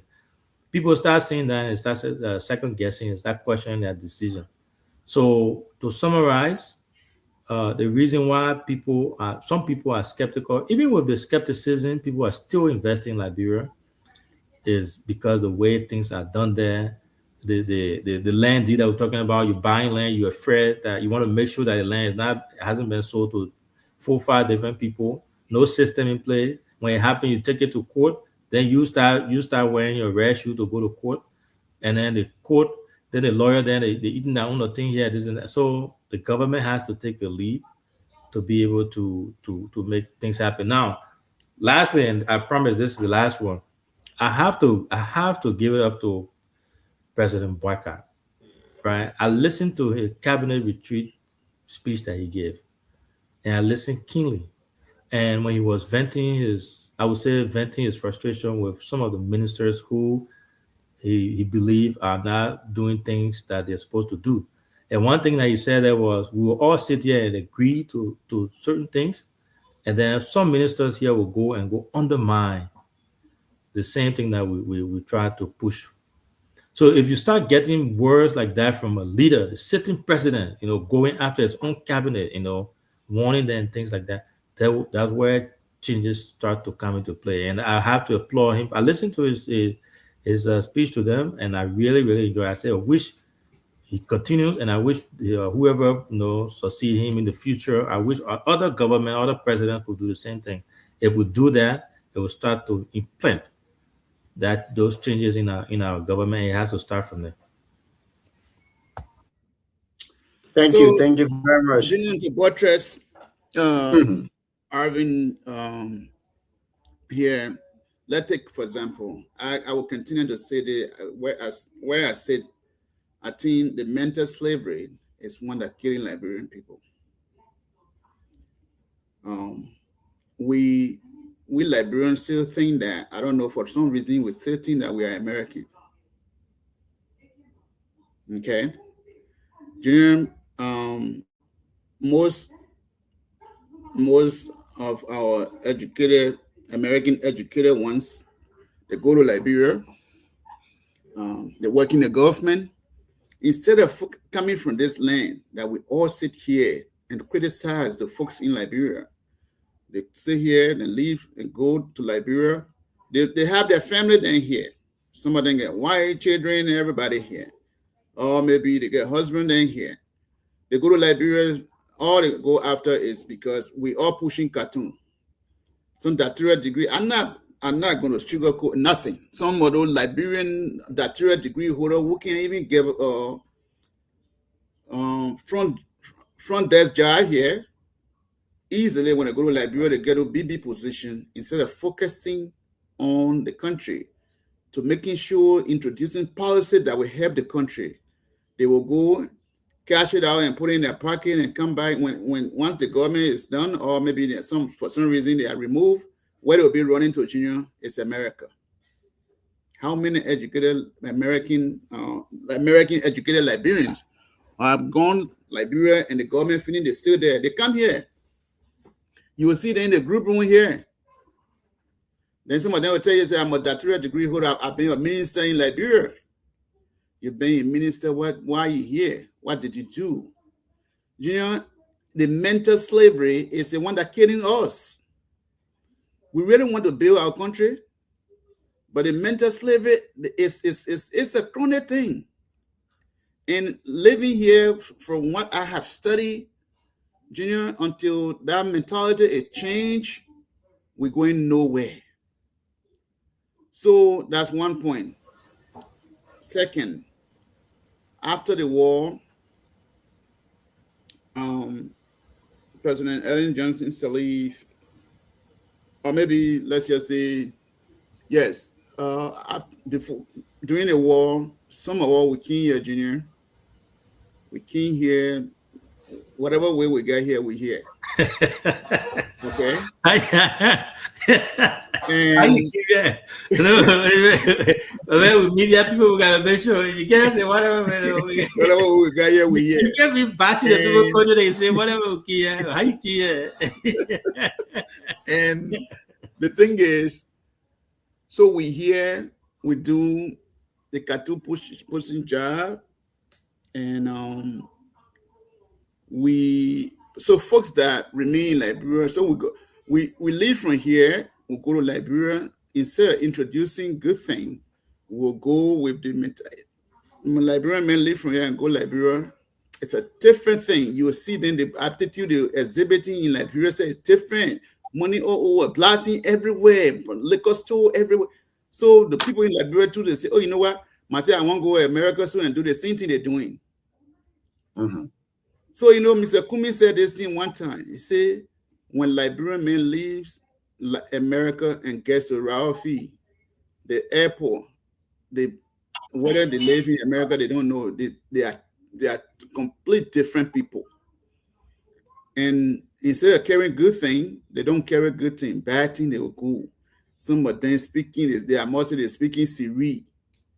So and they're going to go and be speeding. Okay, some of them here, they can't speed, and police will be behind them. But when they get to Ralphie, I mean, once they get to Liberia, there are different people. Police, they cause the police. No more law and order. They are not law-abiding citizens anymore. But you know, there are lots of things that we can unpack tonight, and we'll not even finish unpacking it. So these are the reasons why Liberia is still the way it is. You know how many people they are going to Liberia, they are working government, and they are stole money and bring it to America and sitting down here. Some of them they will tell you, say, oh, me, I served I was a minister during this present time. I was a minister. Why are you here? That's my question to them. Junior, I'm not perfect.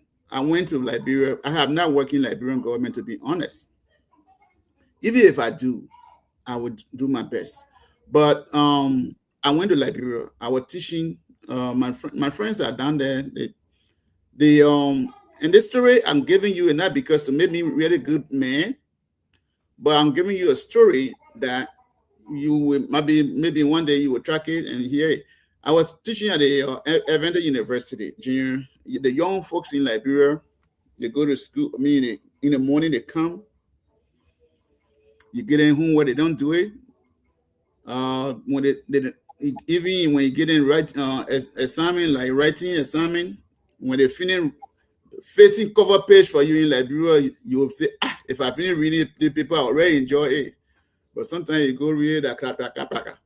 So they were in my class, and then they were not doing well. I kept telling them, I'm not one of those people. If you work, I will give you the credit for it. If you don't, you will not get it. So junior, I had almost 40 people in my class. Out of the 40, 20 passed, and I took the grade to the chairman, the criminal justice department chair. I presented the grade. He called me. He said, Sam, so you're telling me out of 40, I think maybe 20 or maybe 19. So 19 passed. What did you do? I said, sir, that's the greatest school. He asked me, what can we do? I said, I can't do nothing. If you can do something, go and do it. But I will not sit down here and pretend to you or to change grade. I cannot do that. Some of them came to me with money. I told them the car I drive, $50 gas can go inside. I can't do nothing. I didn't come here to get 50 to get you grade. When I do that, I destroy Liberia. And a lot of them ain't like my business. That's okay. But what I'm saying to you is that sometimes you have to be who you are. You don't have to follow people. Some people were telling me, say, "Oh, my man, they call it pamphlet. The pamphlet here, what I would do, Junior, I would just make one copy and I would give it to them to go and make copy." Some people were telling me, say, "Well, I didn't sell it for $15. Junior, what good would it do for me to sell pamphlet for 15?" So, I mean, I live by what I live by, but I'm not perfect. So our brothers are not patriotic to the country. Patriotism is missing in our country. The mental slavery is killing Liberian people. We think we're so Americanized, and we are not. No matter what you do, you are not American. No matter where you go, you are not American. That by documenting, at some point, they will tell you, say, naturalization is nothing. Even the debate now is, this debate is whether they can get rid of naturalization now. So at the end of the day, we Liberians, we need to think twice. Naturalization can not even be a president of this country. Let's embrace our country. Let's build our country. Let's take the corruption thing, keeping money to bring it to America would never help our country. Patriotism will build the country. Let's take ownership of Liberia. Thank you very much again, folks. If you are just joining us here tonight, you are listening to the Heat Tower program here on BKS TV. On the Heat Tower, we see dialogue and our confrontation. We see words and bullets. We comes to you every Sunday through Monday, beginning at 9 o'clock Liberia time till later. James Bemi is watching us this evening from Bone County, Banga City. Mario Kroma is also watching us on Campley City, Nima County. Fumba Toure is also watching us here this evening. Kaden Wea is also watching us too as well. From that way, my business. From North Dakota. North Dakota, yeah. That's Sarah's hometown. So I mean, Sarah's CEO, you guys have said it all here tonight. The CEO said something very important. Our problem is not the issue of giving citizenship to the non-Negro descent, as our constitution called it. But I think the problem, like he said, is the buy concession deal we've signed with these companies that are owned by the non-Negro descent. For example, you got Firestone in Liberia. You give a very good example. Firestone have been operating in Liberia now for the past 50 years, if I'm very correct. The past 50 years, they've been operating in Liberia. Now, how many tires in Liberia are produced by Firestone right there in Liberia? Even the glove, the hospital glove, those sanitation glove and things, how many of them are produced by Firestone in Liberia? So it's like you're giving the people an option. the president is already spending less money being a non-citizen. Then you're giving them citizenship again. It's like you're telling them don't spend anything. They're not spending anything right now being non-citizen. Then you tell them say be a citizen. It means you're telling them not to spend anything. Because first of all, investors take into consideration the security of the country. Do we have security? And my son, let me add one thing there. Yeah. So Mhm. most of those countries, they do allow dual citizenship. Mhm. Dual citizenship in terms of if a guy is from Lebanon and he becomes a citizen like bro by paper, he still holds allegiance and loyalty to where he's To from. Lebanon. Mhm. I don't care how you spin it. If someone from America here comes and buy all the beach property, over there, that man is still from California. I don't care how you spin it, what you get to it. Everything over there is all business. It's just transactional investment for his children in the future and things like that. So it's a convoluted thing that to talk about, to do. It's not just easy as, I just listen to the people, and it's just a lot. I think they should just leave it and focus on, like you said, rightly said, that working on a concession deal, helping our people, teaching civics, and let's build the country. Let's do other things that need implementation. We can go for those first before doing this whole citizenship thing. So you see, it's very sad in this heightening. For me, I want to go back to her entire speech, that particular portion, the entire country ticket. But she went in the house, she couldn't tell those people they are all her case. She hold Liberia very, very dear to her heart. But you went there, you couldn't speak of the things that are affecting the Liberian people. You go to talk about citizenship. How many Lebanese in Liberia want Liberian citizenship? How many of them? Who told you they need it? The people are very comfortable renting their apartment in that place for less than 150. They enjoying it, making their money, sending it back to their country. So if we cannot work on a concession deal like the CEO said, we come and go to sign another concession deal with the Putu Mountain. How terrible would that be again for the Liberian people? You got Silamenta in Nimba. You got Firestone there too as well in Magibi. How terrible will the Putu Mountain be again? So, I mean, you guys have said it all. No need for me to go back. But let's go to this issue. Another important topic that we said we're going to discuss here tonight is the clearing of... John, sorry, quickly before we get to the topic, and one thing I think Liberian government needs to do to prevent Liberian living in America who going for job, thinking that they will get bunch of money to send it in this country. Liberia government supposed to put a limit to how much you can send from Liberia to another country. That way, there should be restriction how much you can send to America or Europe, maybe in the Western world. Because some of them sitting down in Liberia banking in Europe, they're banking in Germany, banking in Australia. So if you're sitting down in Liberia and banking as a government official, banking in other countries, Junior, what do you think it will help Liberia? It will not help Liberia. So that's the reason why we're losing money. Even our president does it. Most of our president bank out of country. Samuel Doe, before he left, there was a bunch of money left in other country banks. So, Junior, we need to restrict our law. We need to strengthen our law and believe in Liberia. Let me go to the next step. Thank you. Thank you very much. Thank you, guys, for your input to that conversation. Again, folks, if you are just joining us, you are listening to the HITAL program here on BKS TV. On HITAL, we say dialogue and our confrontation. We say words and our bullet. Tonight, we are here with CU Alvin Seka Sr., Mr. Sam Cyrus Palier, and Junior Payne. Together, we are bringing you the trending discussion in Liberia tonight. Now, as you may be aware, or you are aware, the Liberia Anti-Corruption Commission clears former Minister of State Nathaniel F. McGill.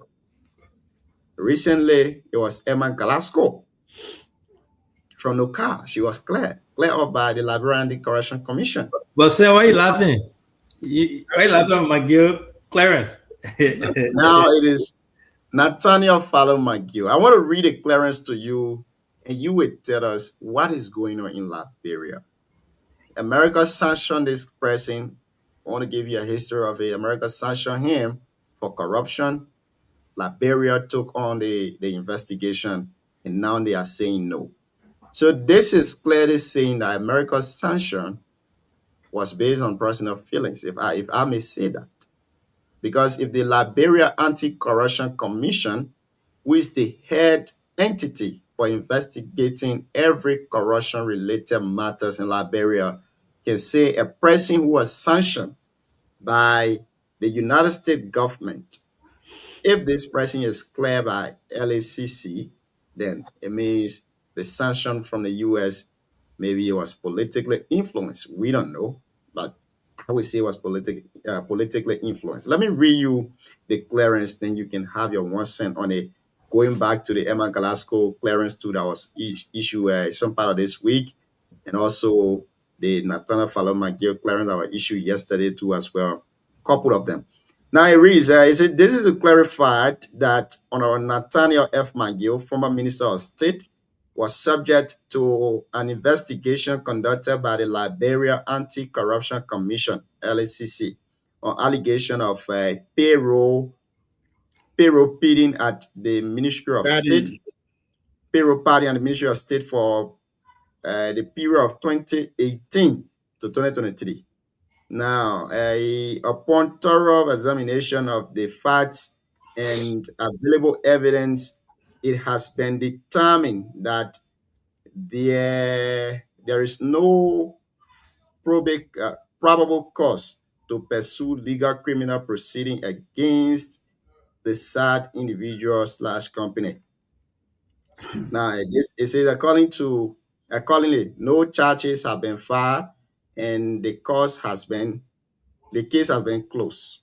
This clearance is issued based on the findings of the investigation and does not serve as an endorsement or guarantee beyond the scope of the specific inquiry conducted. For verification of further inquiries, please contact Mr. Bamba Mbwaikai. He's the head. Now, taking you back to Emma Glasgow, to this current clearance too as well. What do you think is happening? What is going on with the LACC?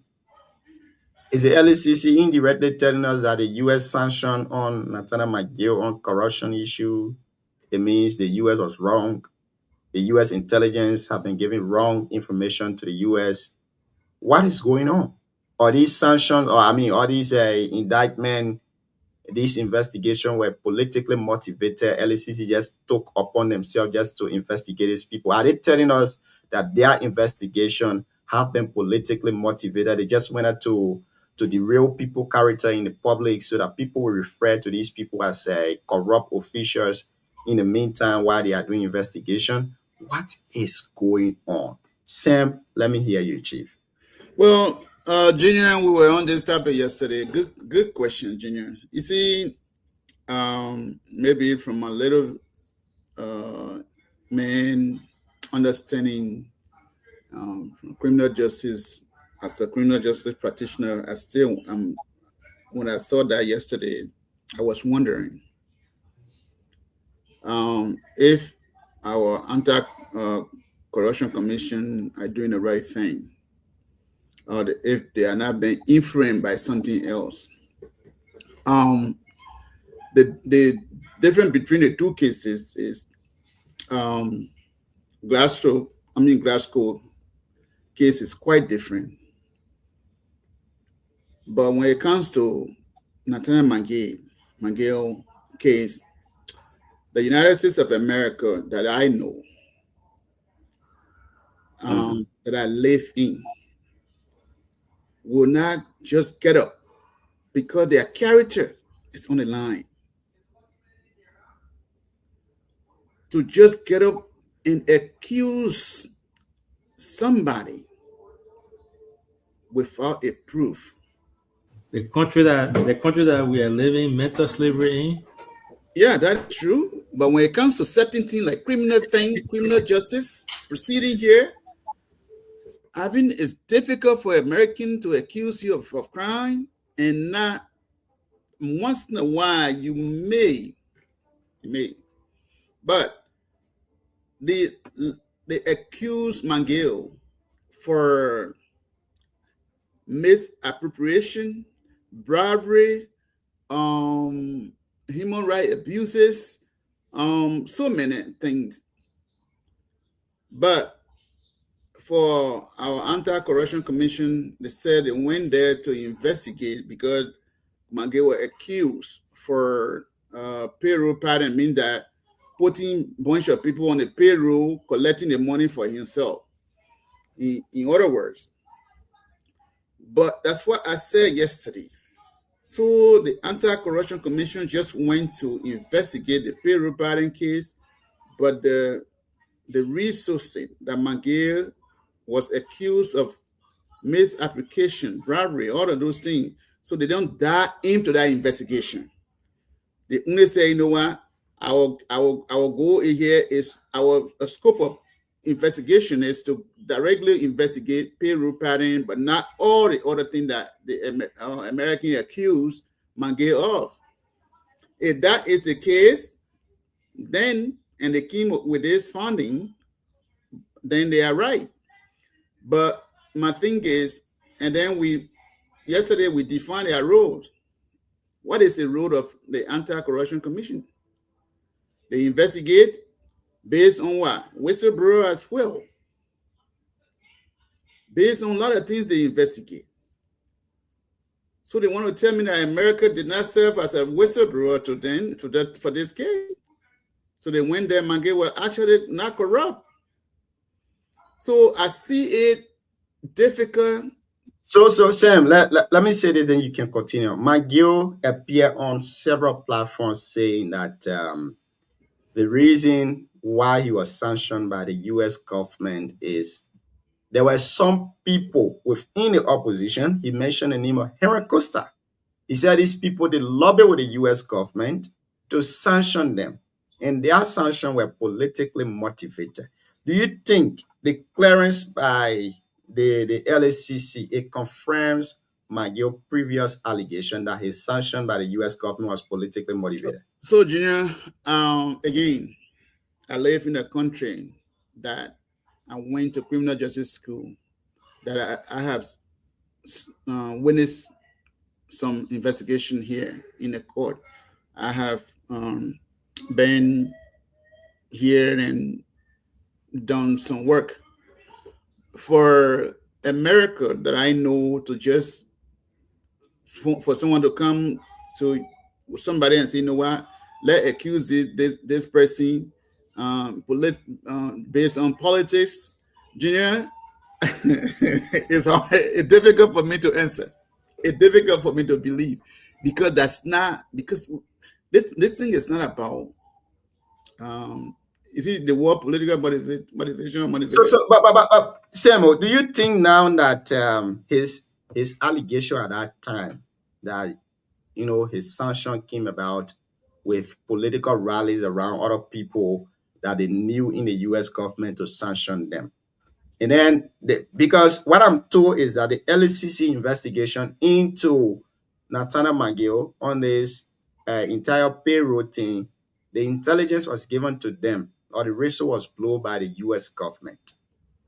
Okay. Now, with the LACC coming in as the arm of government that investigate corruption-related issues in Liberia, with them saying that, Nathaniel, you are clear of this allegation.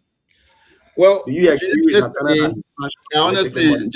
Let me say this. Yesterday, I told Alvin here on the show, I said, Alvin, if this government doesn't take time with the way LACC is proceeding, especially, I'm talking about all the other people, with this Nathaniel Mangiel investigation and clearing, it might damage the government.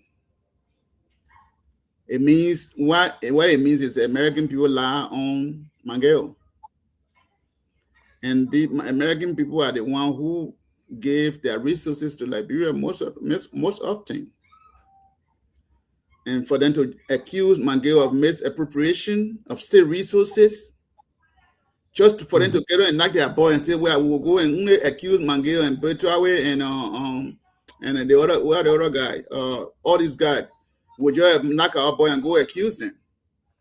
Junior, it's difficult for me to understand, and I'd say to this government, be careful, because if America that I know I live in, if they accuse they will just go accuse poor people for those kind of things, just for politics that they have no interest in it.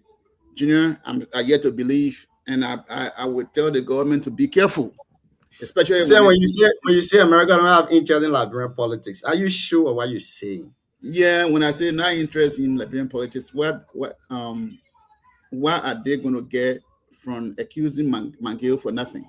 What are they getting? These are strong political figures in the country that can influence. What are they going to get from accusing Bertrawe? What are they going to get from accusing the other Senate, the guy in the Senate? What are they going to get? What? Thank you. CEO, let's hear you in the first round of this discussion. I disagree with Sam from start to finish. So I think I was trying to find the news but I couldn't find it. It said LSCC is going to come out on Monday, March 9th, to make a statement. I saw that, I think, on one of those media platforms, but I've been trying to find it and I haven't been able to find it. So if that's the case, that's going to be really good for us. And if they do, we'll come back on Monday to discuss this in detail. That way, we'll be hearing it from the horse's mouth, right? They themselves will be telling us what happened, what they investigated, what prompted it, because I'm sure media practitioner there will ask them about the correlation between their investigation and that of the indictment from the U.S. government. What makes that different? If they think the U.S. government of evidence not enough, so we'll get to hear that, and I will try to find it so we can confirm it. And if that's the case, then definitely will be something exciting to look forward to on Monday. We come here and have a show about it. So I also, the whole thing about America, not making mistake. Like I said, it's not something like they do make mistake. They do make some decisions that sometimes are not right, and they have done it over and over. History can even state that. So with the whole thing, I would love to hear what the LSCC has to say about America's perspective on this whole thing. Why? 1 second though, mistake is different than to falsely accuse somebody. That's not a mistake. So what you're trying to say is that any country, anybody can make a mistake, but for America to come out and falsely accuse an individual, that's what we're talking about. No, they didn't accuse. It's an allegation, alleged, which is not. In America here, you and I were here. Innocent until proven guilty, right? I agree. Even in that same allegation or indictment, it clearly states that this is not criminal because Mangeo has not been convicted of any of these allegations. So it's all alleged. So now America as a country has the right, the Department of State, they have the right to say, you know what, we believe you have done this, even though you don't go to court here, but it's our right to say you're not coming to our country. We're freezing your asset. We put a visa restriction on you, your family. That's their right. That's the country. They can do that, right? But Liberia, remember I said it yesterday, Liberia is a sovereign nation. We are independent sovereign nation. We have our institution. The same way America here, that no one from Iran or Saudi Arabia can tell them what to do with that government stuff. Or you can't even take their soldiers to court in different lands and stuff like the same thing with Liberia, right? So I still believe now. Everyone may have questions with the LSCC. I don't even know that. I've said I question most of the stuff they do over there, but we have, it's just like a Supreme Court. We have to listen to them. We have to give them benefit of the doubt. We have to respect our own institution. We disagree with them, but you can't beat on them because of America. That's my point. My point is, yeah, America has a right to say what she said, but it's even in their own stuff, it's allegation. So until they can convict him, until they can say, yeah, this man has criminal record, it will all be allegation. Now they have levied that allegation against him and indicted him. That's their right. But our LSCC comes out and say, you know, we did investigation based on the payroll peddling thing that was brought to our attention after a full investigation from 2018 to 2023. We didn't find anything on this man. And they are saying they will come out on Monday to make statement and do some clarification. So the notion that when America says it, then that's it. I don't think that should be Bible, so to speak. So for me, here is my thought though. America sanction on people is politically motivated. This will clearly state that their sanction on Nathaniel McGill was politically motivated. Sanction is a political thing. When a government do not agree with your government, the things that your government do, they sanction you or they sanction your government. Some of those things will be like tariff. They will put tariff on your government, on your country. So all those things are political to the news to break down individuals, political individuals. Now, Nathaniel, he was sanctioned. He was politically motivated. He said it. People couldn't believe him.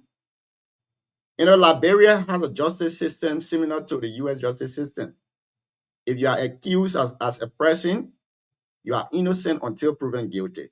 At this point in time, Nathaniel has been investigated, and it has been clear that he was not involved with any other corruption issue.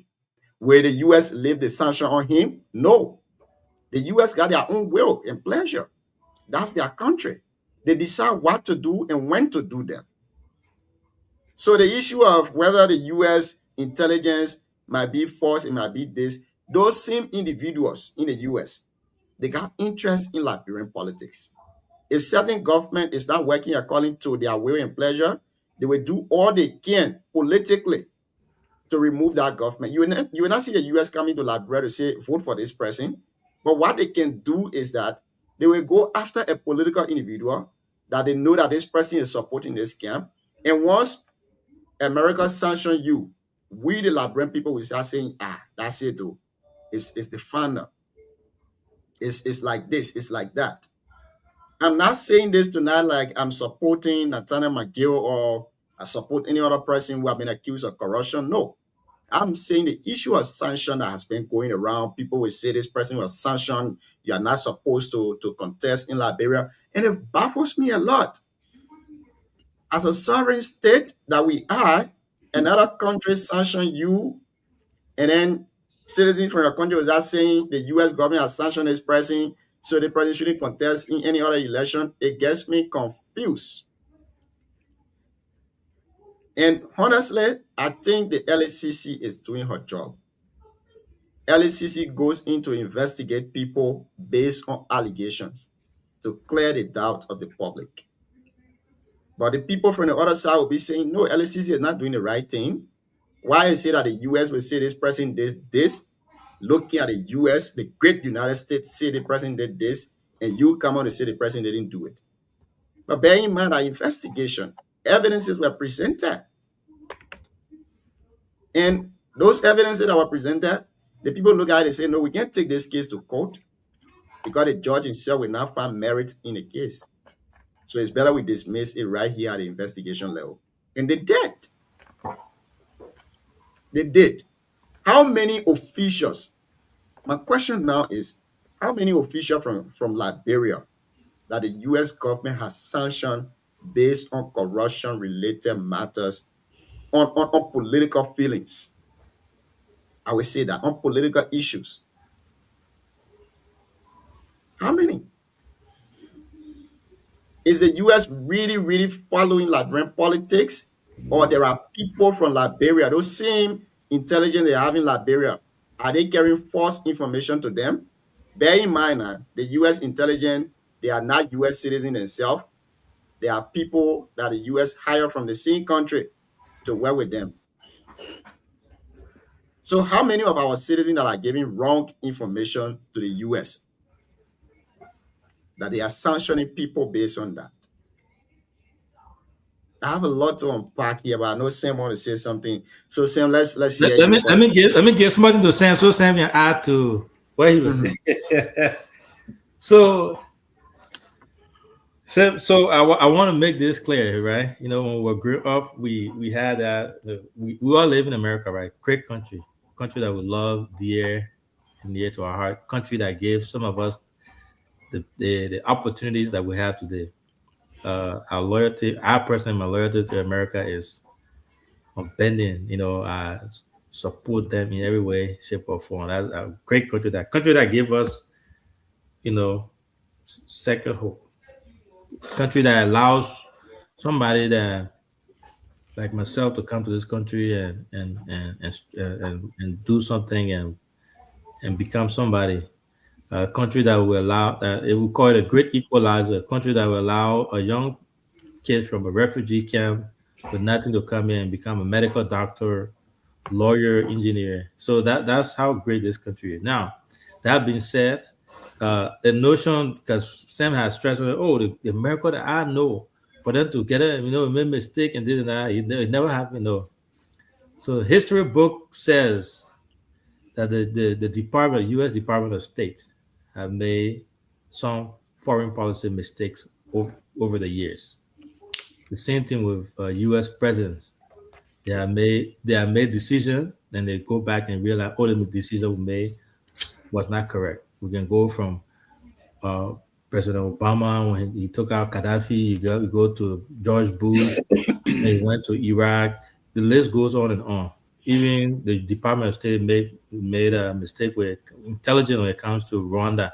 So they do make mistakes. They are human beings. They do make mistakes. So my point is, I'm not backing, or I'm not, saying that McGill didn't do anything, or he's not capable of doing what he did, alleged to be done.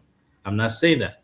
What I'm saying is, there's a good chance. It's possible that the intelligence that Gion said that was given to them was politically motivated, was not correct. So for them indicting someone is not Bible. They do make mistake. It could be wrong. They could be wrong. There's a possibility that they made a mistake. Now, when our Liberian, the LCC comes up and say, we did the investigation, here's our evidence, we could not find anything, I think we should hold that, we should respect that until we find it otherwise, until there's evidence to prove that there was corruption in this investigation, the investigation was flawed, there were so many things that undermine it, is not accurate, then we can go after them. But I don't think the parallel that Sam is making, comparing them to that of the American indictment allegation, to say that it's not possible based on the fact that American people said this, so LCC can say that. So Sam, you can chew on that. Well, see, I didn't say it's not possible. Yeah, it's true. Sometimes America, CIA, sometimes when they don't like a government, we are seeing a pattern in Iraq. They say Saddam Hussein weapon of mass destruction. There's some country when they get interest in the country, mostly like oil and stuff, they will say stuff. But the thing with McGill and others, if LCC didn't find anything, especially with payroll padding, so the only reason that I'm kind of a little bit concerned is they only came up with one thing after the investigation. So that's the way I'm confused. Whether it was their scope of investigation was narrow to only payroll padding, then they came up with a Yes. funding. Yes. So the funding, according to them, It was only on payroll pardon. Okay, so that's why there where I'm at. So if that is the case, Now, on the last sentence, let me read it to you. They say this clearance is issued based on the findings of the investigation and does not serve as an endorsement or guarantee beyond the scope of specific inquiry conducted.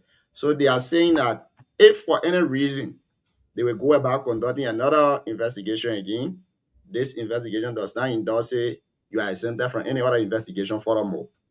okay, But with the current evidence they got before them, it shows clearly that Nathaniel Fallow McGill, the allegation against him of payroll padding is false and is misleading.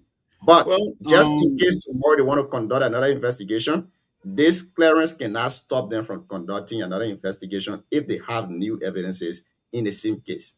sure. So this is where I was coming from with my suspicion on the investigation. So if that is the case, then they are right. So they did an investigation and they went in. Payroll pattern was something that Mange was accused for, meaning that he was bringing a lot of folks into the he crowded the payroll actually in the simplest term. So they find no evidence to that. Yes, so it means that Mange didn't do it. That is fine. That's perfectly fine. But if they have another investigation against Mangel, which they think they can conduct again, that is so okay. But So you think by closing this investigation and then coming up again to say we got another evidence, we want to reopen the investigation, you think it would be fair? That's where I was coming from, because if as the way they are ruled, the anti-corruption commission, so they went in to investigate Mangel. So I think the investigation, the scope of that investigation would have been open wildly to see, because they're already investigating somebody. They can't come back again and say, oh, investigation doesn't mean that you're going to court.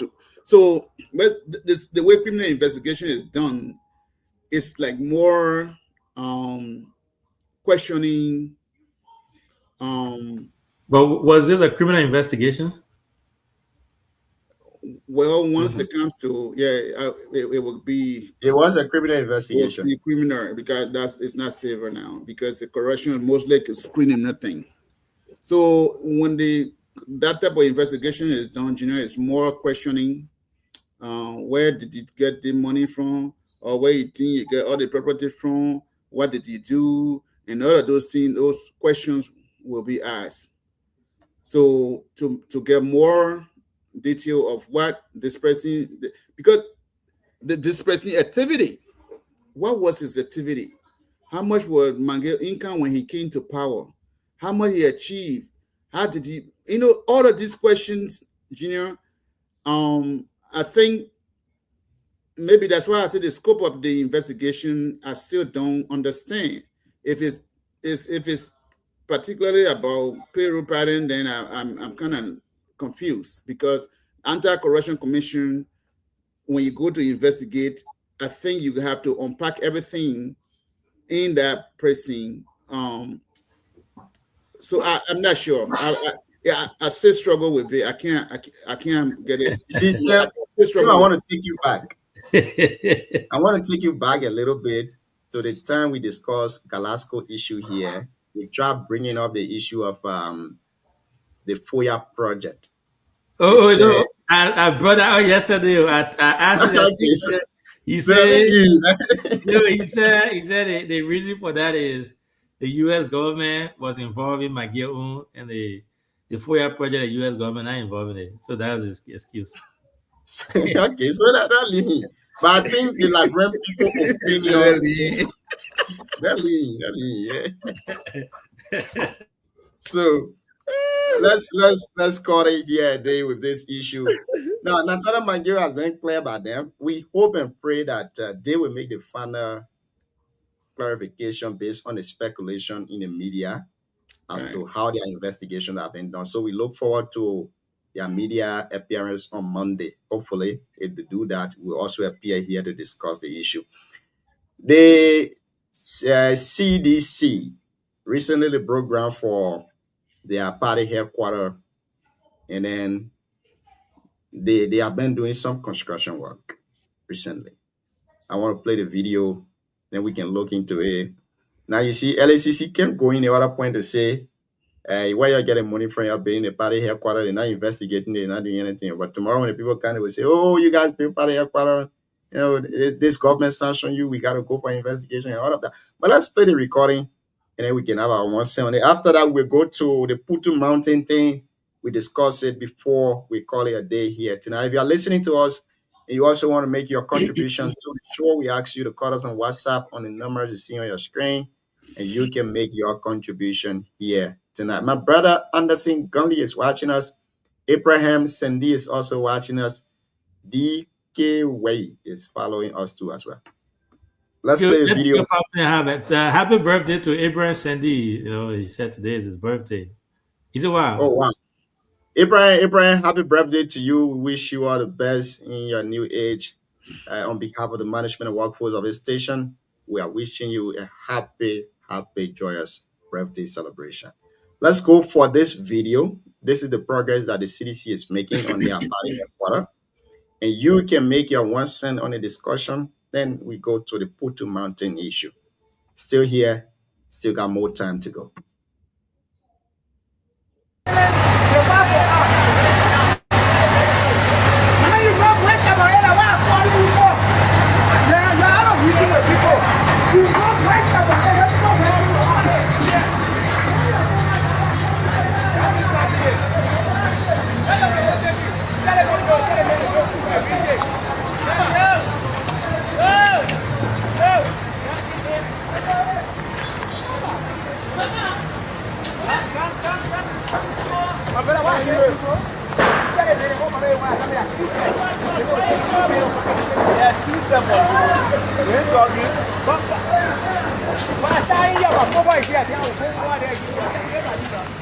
The construction is in full swing. Today is March 7, 2026. I decided to pay a visit here today as a member of the committee, the Party HQ Construction Committee. And we are very, very happy for this huge progress. Well, from being a tenant to going to a landlord, that's a big boost to our political parties in Liberia. I'm not a member of any political party, nor the CEO is a member of any political party. Sam Saros Palier is a member of the CMC / the ANC /UP party. So, so Sam, let's hear you. The National Election Commission, according to their new rules, they say every political party should have a political party headquarters in the 15 counties. If and only if all of the political party abide by this is a very big infrastructure boost. Because first of all, before you build any other structure in Liberia, you need to go to the Ministry of Public Works to grant you the permit. Ministry of Public Works will agree whether or not you should build this kind of structure in the capital. So even if the same thing that Mana Eli was saying, oh, we need foreigners to give them citizenship so that they can be able to invest in our infrastructure and all of that. Now, if all of the political parties start to build their own political party headquarters in all the 15 counties, think of it, we got over 20 political parties. If not making mistake, over 50 political parties in Liberia. All of them start building political party headquarters in all the 15 counties capital. What it will mean to our infrastructure, you know that, Sam. But what say you on this thing? I know not much to discuss on it, not much to discuss there. Let's hear you, then we go to the CEO, and then we go to the Putu Mountain. But Junior, the idea you presented, it will be of no use for Liberia. It was just a waste of time, waste of money, waste of everything. What the building of political party headquarters? Or 20, we have over 20 political parties in Liberia, and then they will be building houses. I can't even say party houses everywhere. How does it even, as it beneficial? Then people not going to live there to sleep there anyway. You remember you? But that's not my view, though. That's the National Election Commission. That's what they I'm say. saying. So I think what, in my mind, what they're trying to do is to limit the multiplicity of political parties. Junior, as Liberia is too small. Yeah, we say democracy. This so-called democracy we preaching.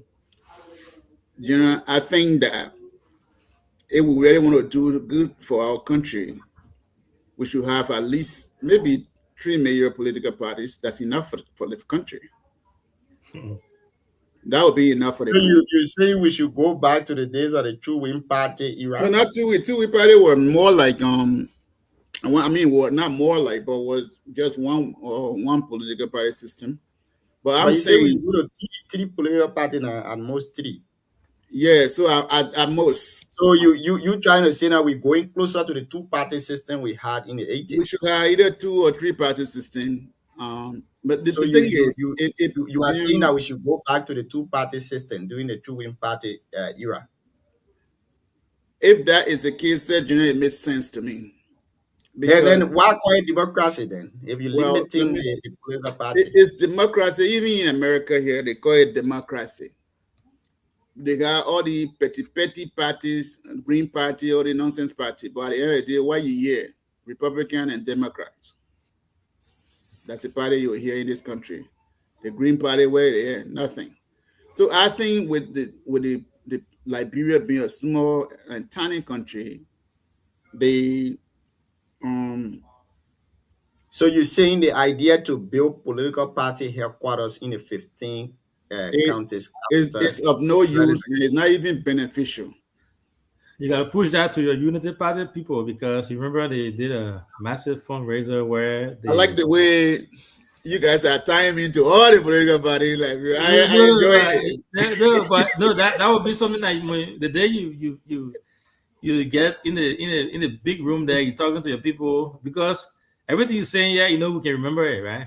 So the day you come out with a Unity Party, will tell you, so when you go over there for a GB rally, would they say, oh Sam, you were against this thing few months ago. What happened?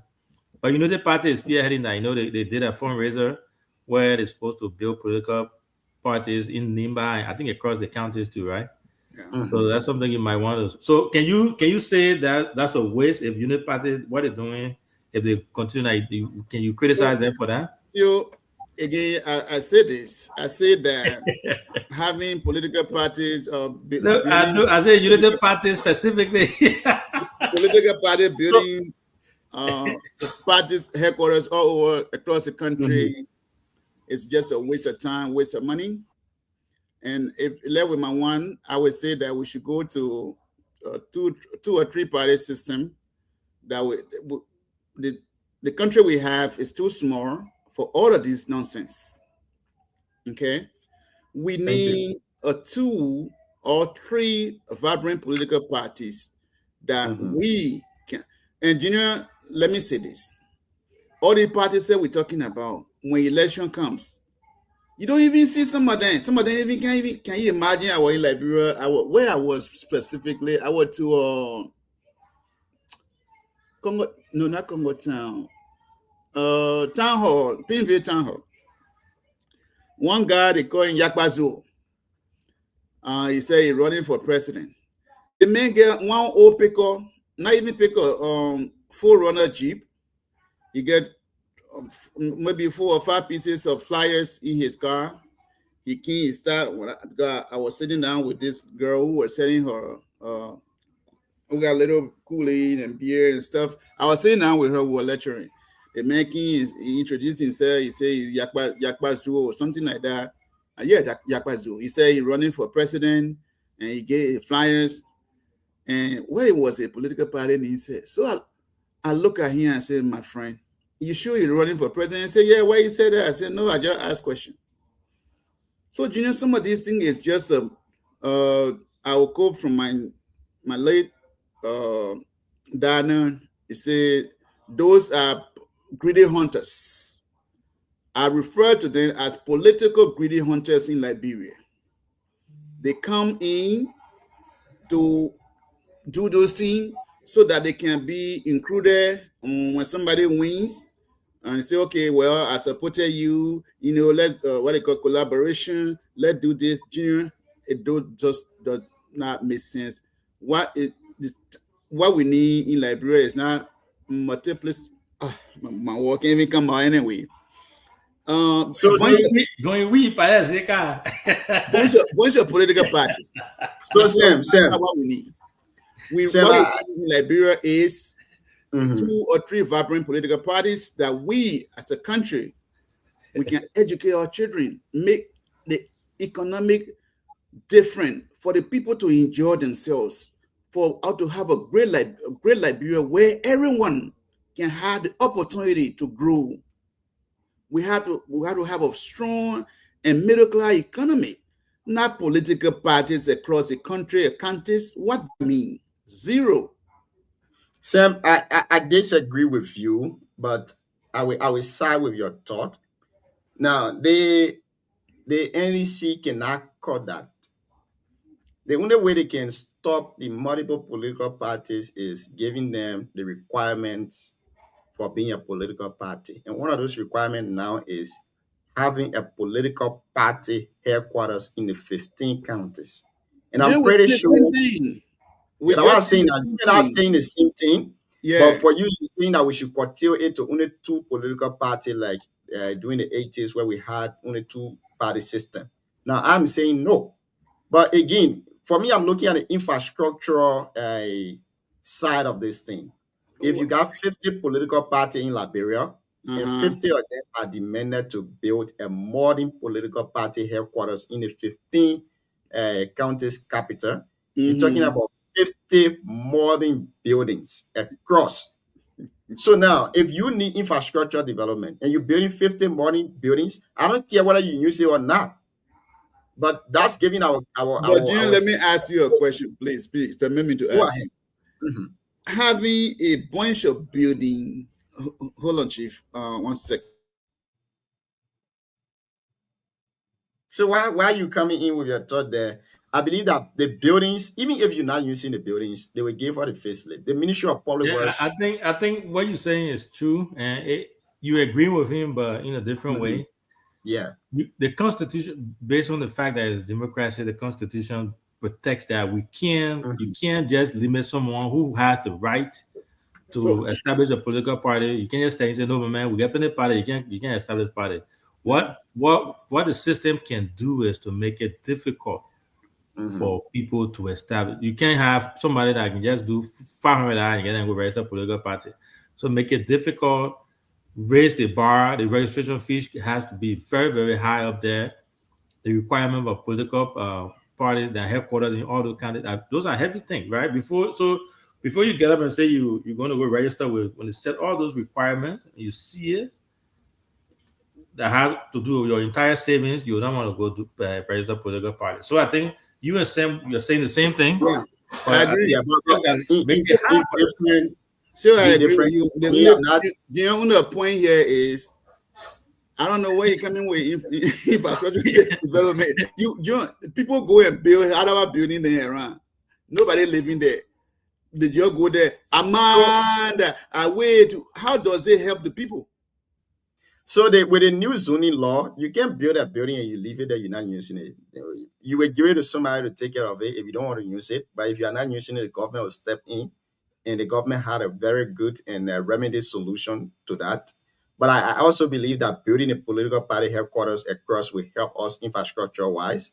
And I think it will limit the kind of political parties we have in the country. Because imagine the major threat that we got to having a political party in Liberia is having active 500 members. That's the biggest thing. Get active 500 members in a political party headquarters. You ready to go? So why would it take for Sam to carry a form around and tell people fill in a form everywhere and let people fill it in? But when you tell them, say, build a structure in the 15 counties capital. That's 15 buildings. So let's see where you go get the money from to build 15 buildings. And not just any kind of building, but you're carrying a plan. Right. You're carrying a plan to the Ministry of Public Works to confirm that this is the kind of structure I want to put down for a political party. Knowing fully well the name political party is very huge. The Ministry of Public Works will not joke with you. They will tell you, no, my man, this kind of structure, we don't need it for political party. This is the kind of structure we need. This is the land space that we need. So I think it will limit that. But going back to the two-party system, where people used to say we were deprived of being senator because the two-wing party didn't select me on their ticket, I think that was wrong. But now that we got multiple political parties and we even got freedom of independent candidates where people can contest independently without a political party, that's also good. Now, looking at the structure that the CDC is building, I think they are setting the bar very high for other political parties. Because if CDC can build this, the CMC too will come and say, no, CDC cannot have this kind of structure, and I will have a petty structure. The Unity Party will not come to say, CDC have this kind of structure, and I'll have a petty structure. Everybody will start building modern political parties, headquarters across. And that will be beautiful for us. So I think the CDC is doing well. Let's not forget to acknowledge them. They are doing wonderful. From being evicted from their old political party headquarters, from renting a place to building their own place, they are doing very, very well. I don't know what hold them back since their creation. But again, if we want to knock on the CDC, we should also knock on the Unity Party. They have been in existence since the 80s. And since then, they have never built a structure on their own. So all of them, they are involved with that thing. And comes 2029, I'll tell you for free, if the National Election Commission goes by the standard that they have set, I think many political parties will be closed down by 2029. People will not contest because building a structure in the 15 counties, that's a lot of money. How many parties we get it? We got one party from our district 5. I've forgotten the party name, but it's still very on District 5. He found it. So I know how to go beat out. Would I vote? Vote. Yeah, I sent man. Yeah, that's So I know how vote need to beat out a political party headquarters. But again, I think a lot of parties will drop comes 2029. Only few parties, if they go by the standard now or the rules by NEC, only a few parties will be able to contest in the 2029 election. Again, I give it up to CDC. Let them keep doing the good work. We look forward to their party headquarters in Franchama, in San Nicole, in Banga, in the rest of the capital cities. See you. Let's hear you on this before we close on. No, I think you guys said it all. Nothing really much to say. I know people were second guessing that, when the party when there will be movement at the site there. I know they called in a half lab, but the half lab people putting their story building up there. So, like you said, they are setting the bar up high there, and hopefully others can follow suit. But kudos to them. Congrats to them in advance. Thank you.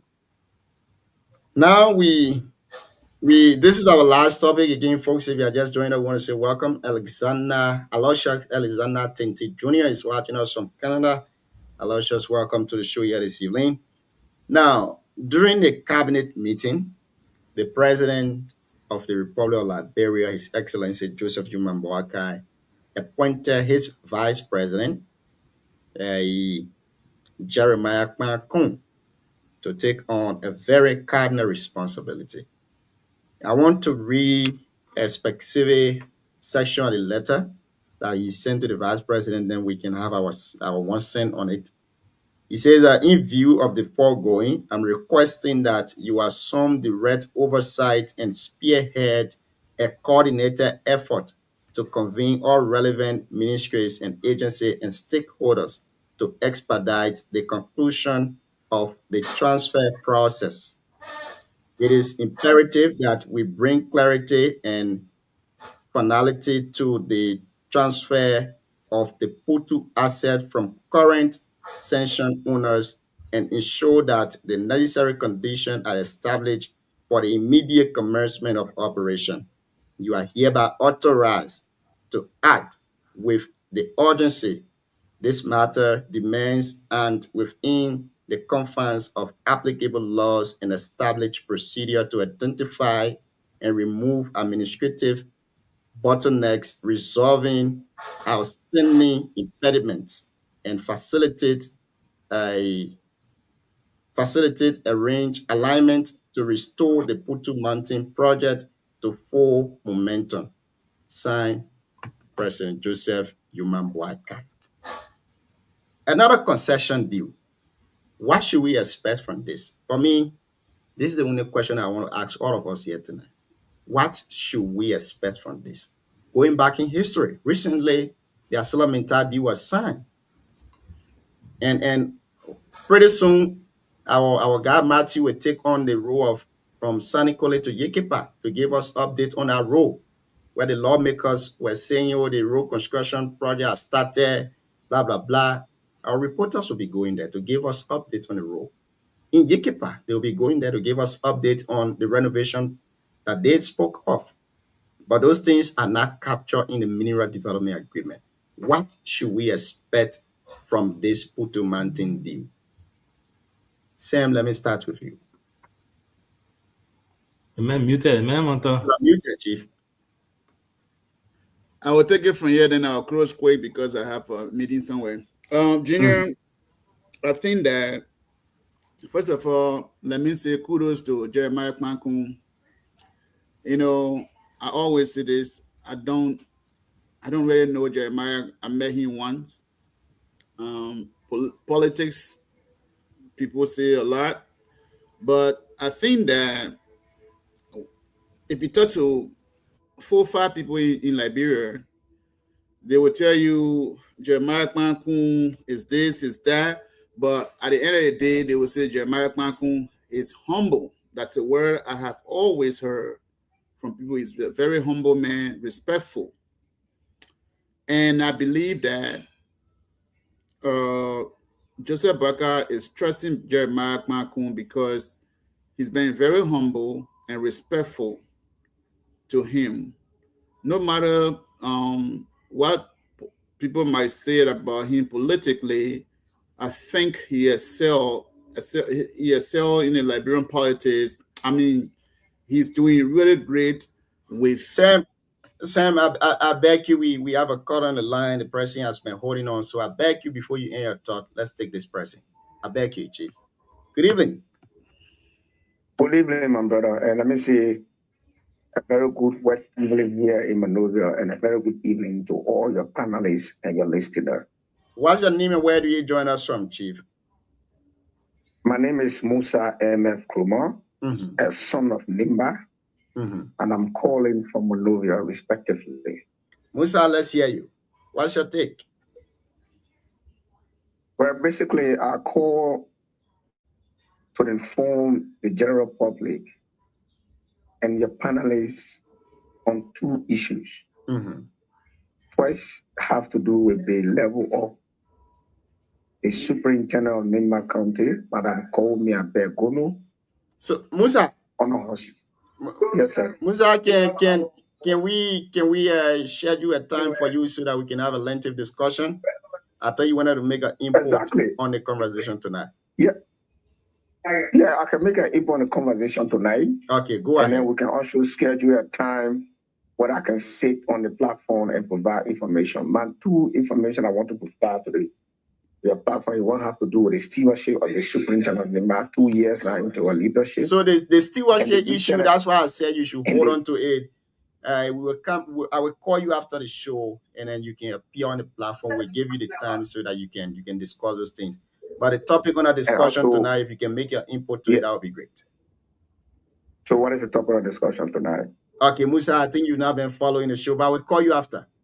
Yeah, let him join tomorrow. All right, great. Thank you, Musa. Go ahead, Sam. So, Junior, Jeremiah Kmankun, people, whatever people may say about him, but I think that he has conducted himself well. He is excelled in Liberian body politics, and he has respected his boss, and the boss had built a trust. And now he is giving him responsibility. That's why honesty sometimes, being humble and respectful can do. People will say anything about you in politics, but I think that he's doing a good work.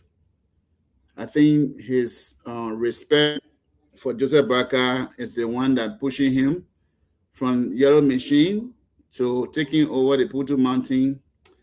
That's a good thing. But what I would say also is that if we are giving our mountain up again, it will be a good thing for the people of Southeast, most especially the people from Southeast and the Liberia at large. But my only concern would be that we should do it the proper way. We shouldn't rush with anything. Our concession, the line should be that you go into that agreement line by line. What would benefit Liberia the most should be included. Because at the end of the day, these natural resources, Junior, they will go. It's not for lifetime. Lanco, those days, Lanco Mountain, Nimba Mountain is going slowly. This thing will go away and Liberia will still remain. Let them do the great thing for Liberia. Let the concession agreement be clear and crystal clear for the Liberian to benefit Liberian people and people of Southeast, because it will provide job for the people and they will build, Liberia will be built. We shouldn't do it for what we call quick pro. We take something and put it in our pocket because we want to pass a deal. Sometimes they can pass it overnight. 12 midnight, they call each other and say, my man, don't go to and sign that thing and get our cut. Let them stop the cut. They are getting cut enough. Let them think about Liberian people and make sure that they do good for the Liberian people so we can grow the economy and be middle class economy and Liberians so we can be uplifted from this abject poverty that most of our people are living in. With that being said, I got to go to meeting. I want to say many thanks to all of you who are watching, those of you who are listening to the voice of Saint Cyrus Balie. I want to say many thanks to you all, those of you who are listening to me from the Republic of Baybuna and the Green City. Thank you. Again, see you, Junior. Thank you for having me, giving me the opportunity to be part of this show so that people can listen to me and learn something from me. I might not make sense all the time. We will disagree and agree, but yes. Disagree with you all the time. Making Liberia great. Thank you. I look forward to interacting with our guests tomorrow. Sorry for leaving you guys a little bit early today. What kind of meeting you going to? A Unico meeting, I assume. A Unico meeting, oh, my brother. Thank you. Who you want for my begin? Who you begin? You know, that running. No, that begin gets through, man. Oh, look. Move for the show. Go. Bye-bye. Go. Yeah. So see you and take us home. So I think I agree with Cyrus there. You know, the president has it once again placed his trust and confidence in the VP. That means a lot. That says a lot about the working relationship both of them have. And I will have to say kudos to the VP for that. That's so, huge. So CEO, let me take you back a little bit.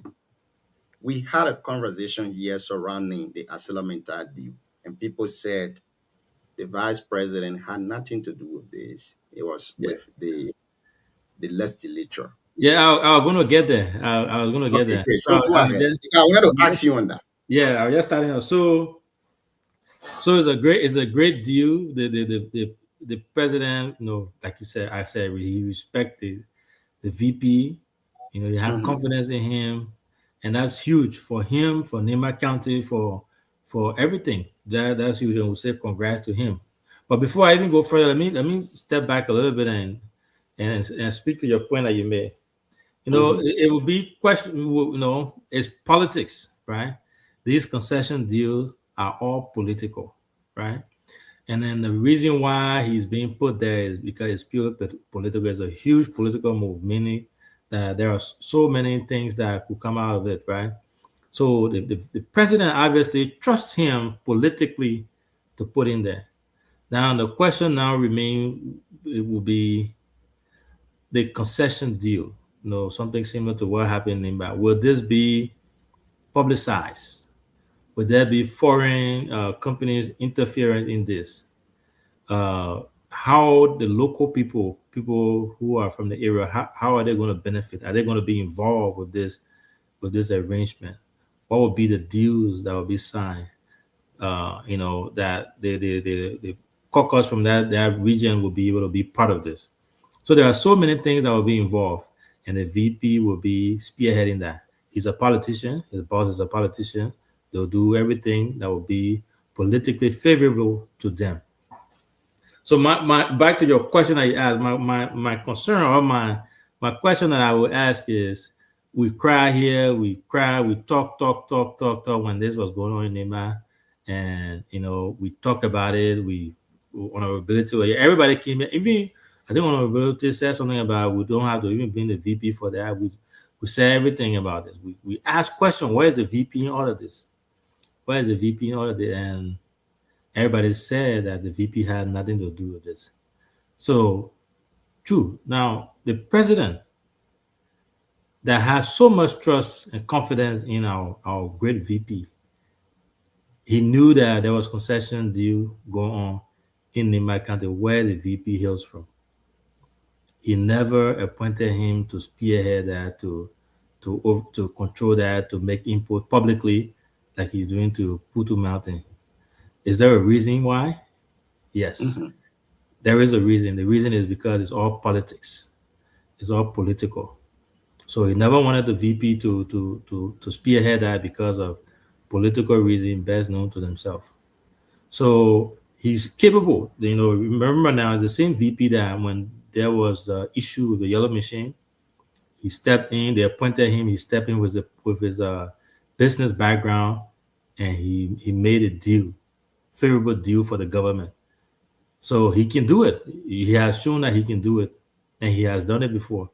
So the little frustration from we the Nimba people is, why didn't he step in? And we still don't, personally, I don't like that deal. I don't think it's favorable to Nimba people. I wish he had stepped in to make things done the right way. But if he has done that, maybe it would have been counted against them negatively politically. That's why he wasn't picked to spearhead that. Now the president has picked him to spearhead Putu Mountain, everything. 100% he controls all that one. So back to my concern now is he going to do it? Yeah, definitely he's going to do it. But the question that would there be other people involved? Would this be publicized? Would the local be involved? Would the House be involved in these deals? Would it be rectified? Because I think it was done before. So many things, but overall, I think it's a huge move. It's a political move, and if he gets it done again, it's going to be a political glory that he's going to get. But I think he's going to do it. I just feel that he should have done the same thing for Nimba County when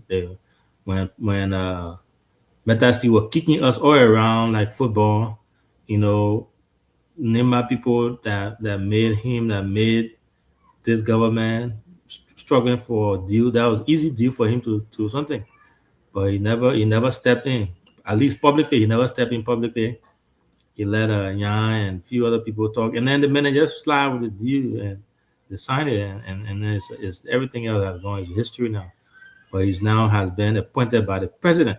You would think the president would have appointed him for Nimba because that was an easy deal. You from there, and he's on record. He's on record of advocating for Nimba people against this same guys. So he has history of it. He knows the deal. He knows everything about it, but he never stepped in publicly to intervene. And that ugly deal passed, and now he's going. I'm pretty sure. So he go now and go to Putu Mountain deal, nice and clean, better than what we have in Nimba. It will also be evidence for the public to be the judge. But overall, congrats to him. I think he's going to do it. I know he will do it. It will be a favorable deal because he's a deal maker based on his record. Thank you very much, CEO, and I agree with you 100%.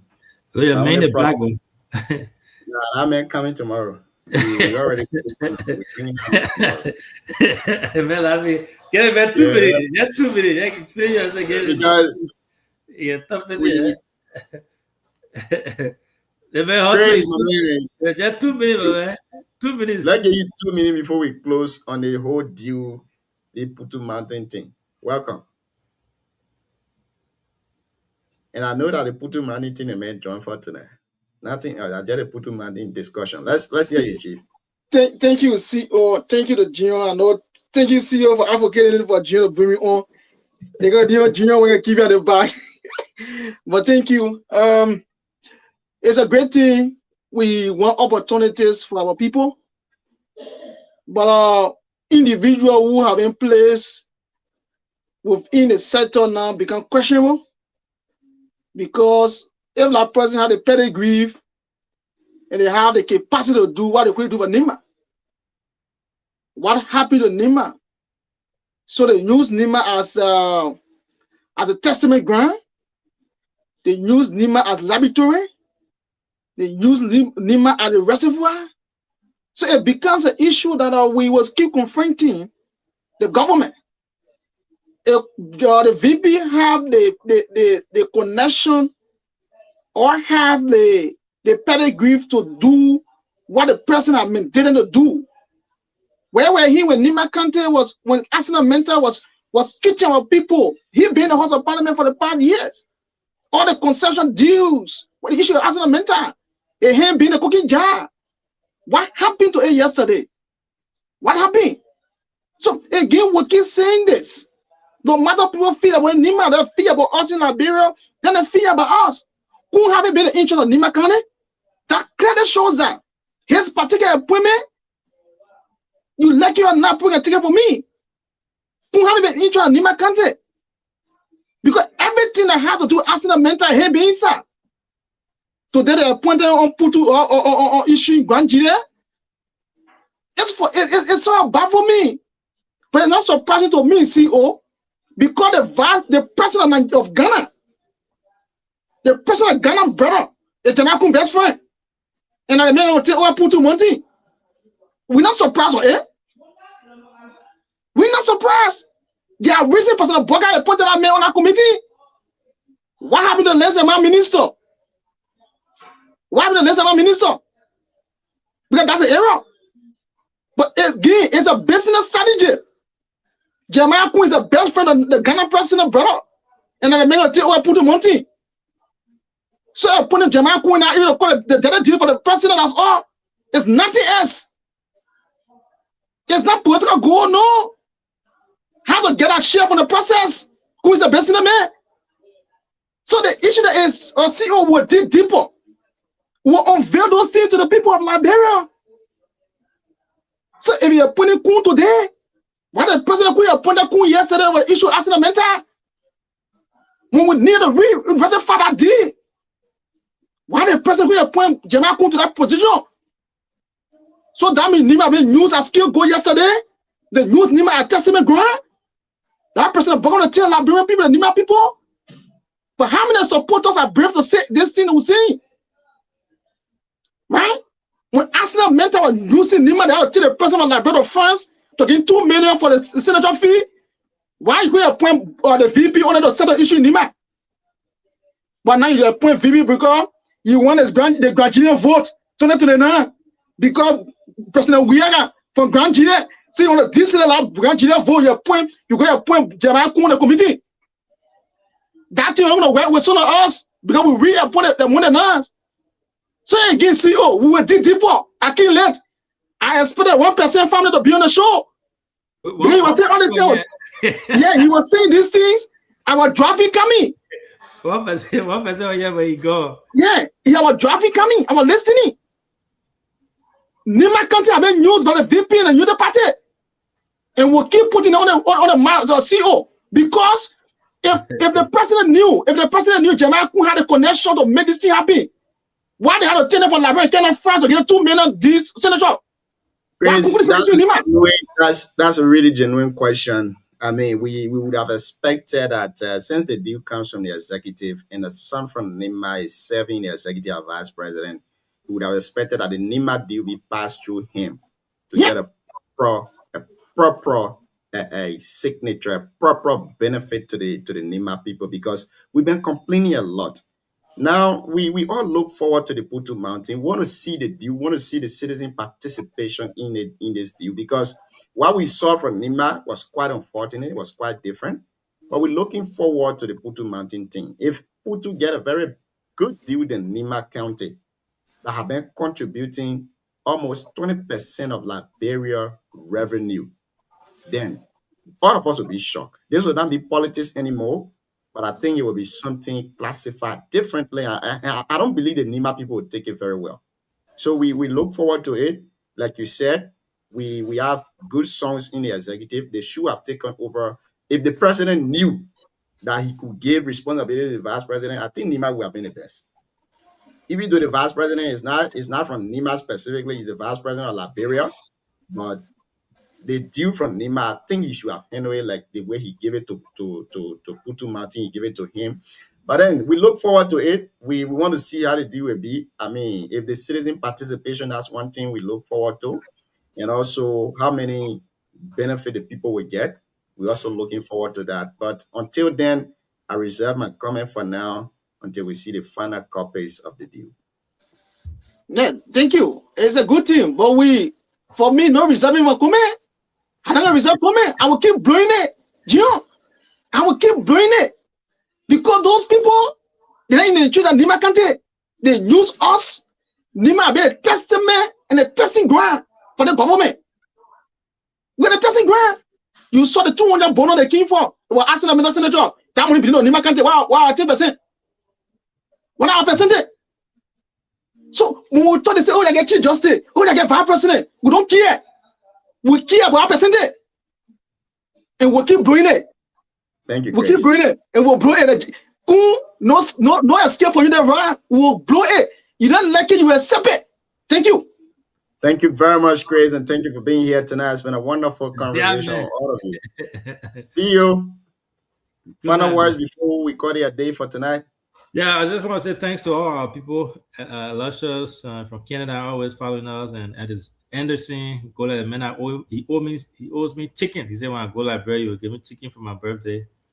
To all our followers, I want to say thanks to all of you. We really appreciate your presence every night. It means a lot. Bringing your data to follow us. Let's continue to push BKS TV. Let's continue to support our team members as they continue to bring us news on a daily basis. Thank you so much. Thanks to Chris. Even though he came late, but he has been trying hard. If he comes from doing a little thing, he jump on here and come on the show. I want to say thanks to you too, Chris, and thanks to Junior. Thanks to the 1%. The man at 1% again. When I meant at 1%, I mean at UP, CMC, ANC, MDR, vote, everything. So I know you have to leave, but thanks to everyone. We'll be back again tomorrow, same time, same hour, and same place. Thank you. See you. Thank you. Have a good night. All right.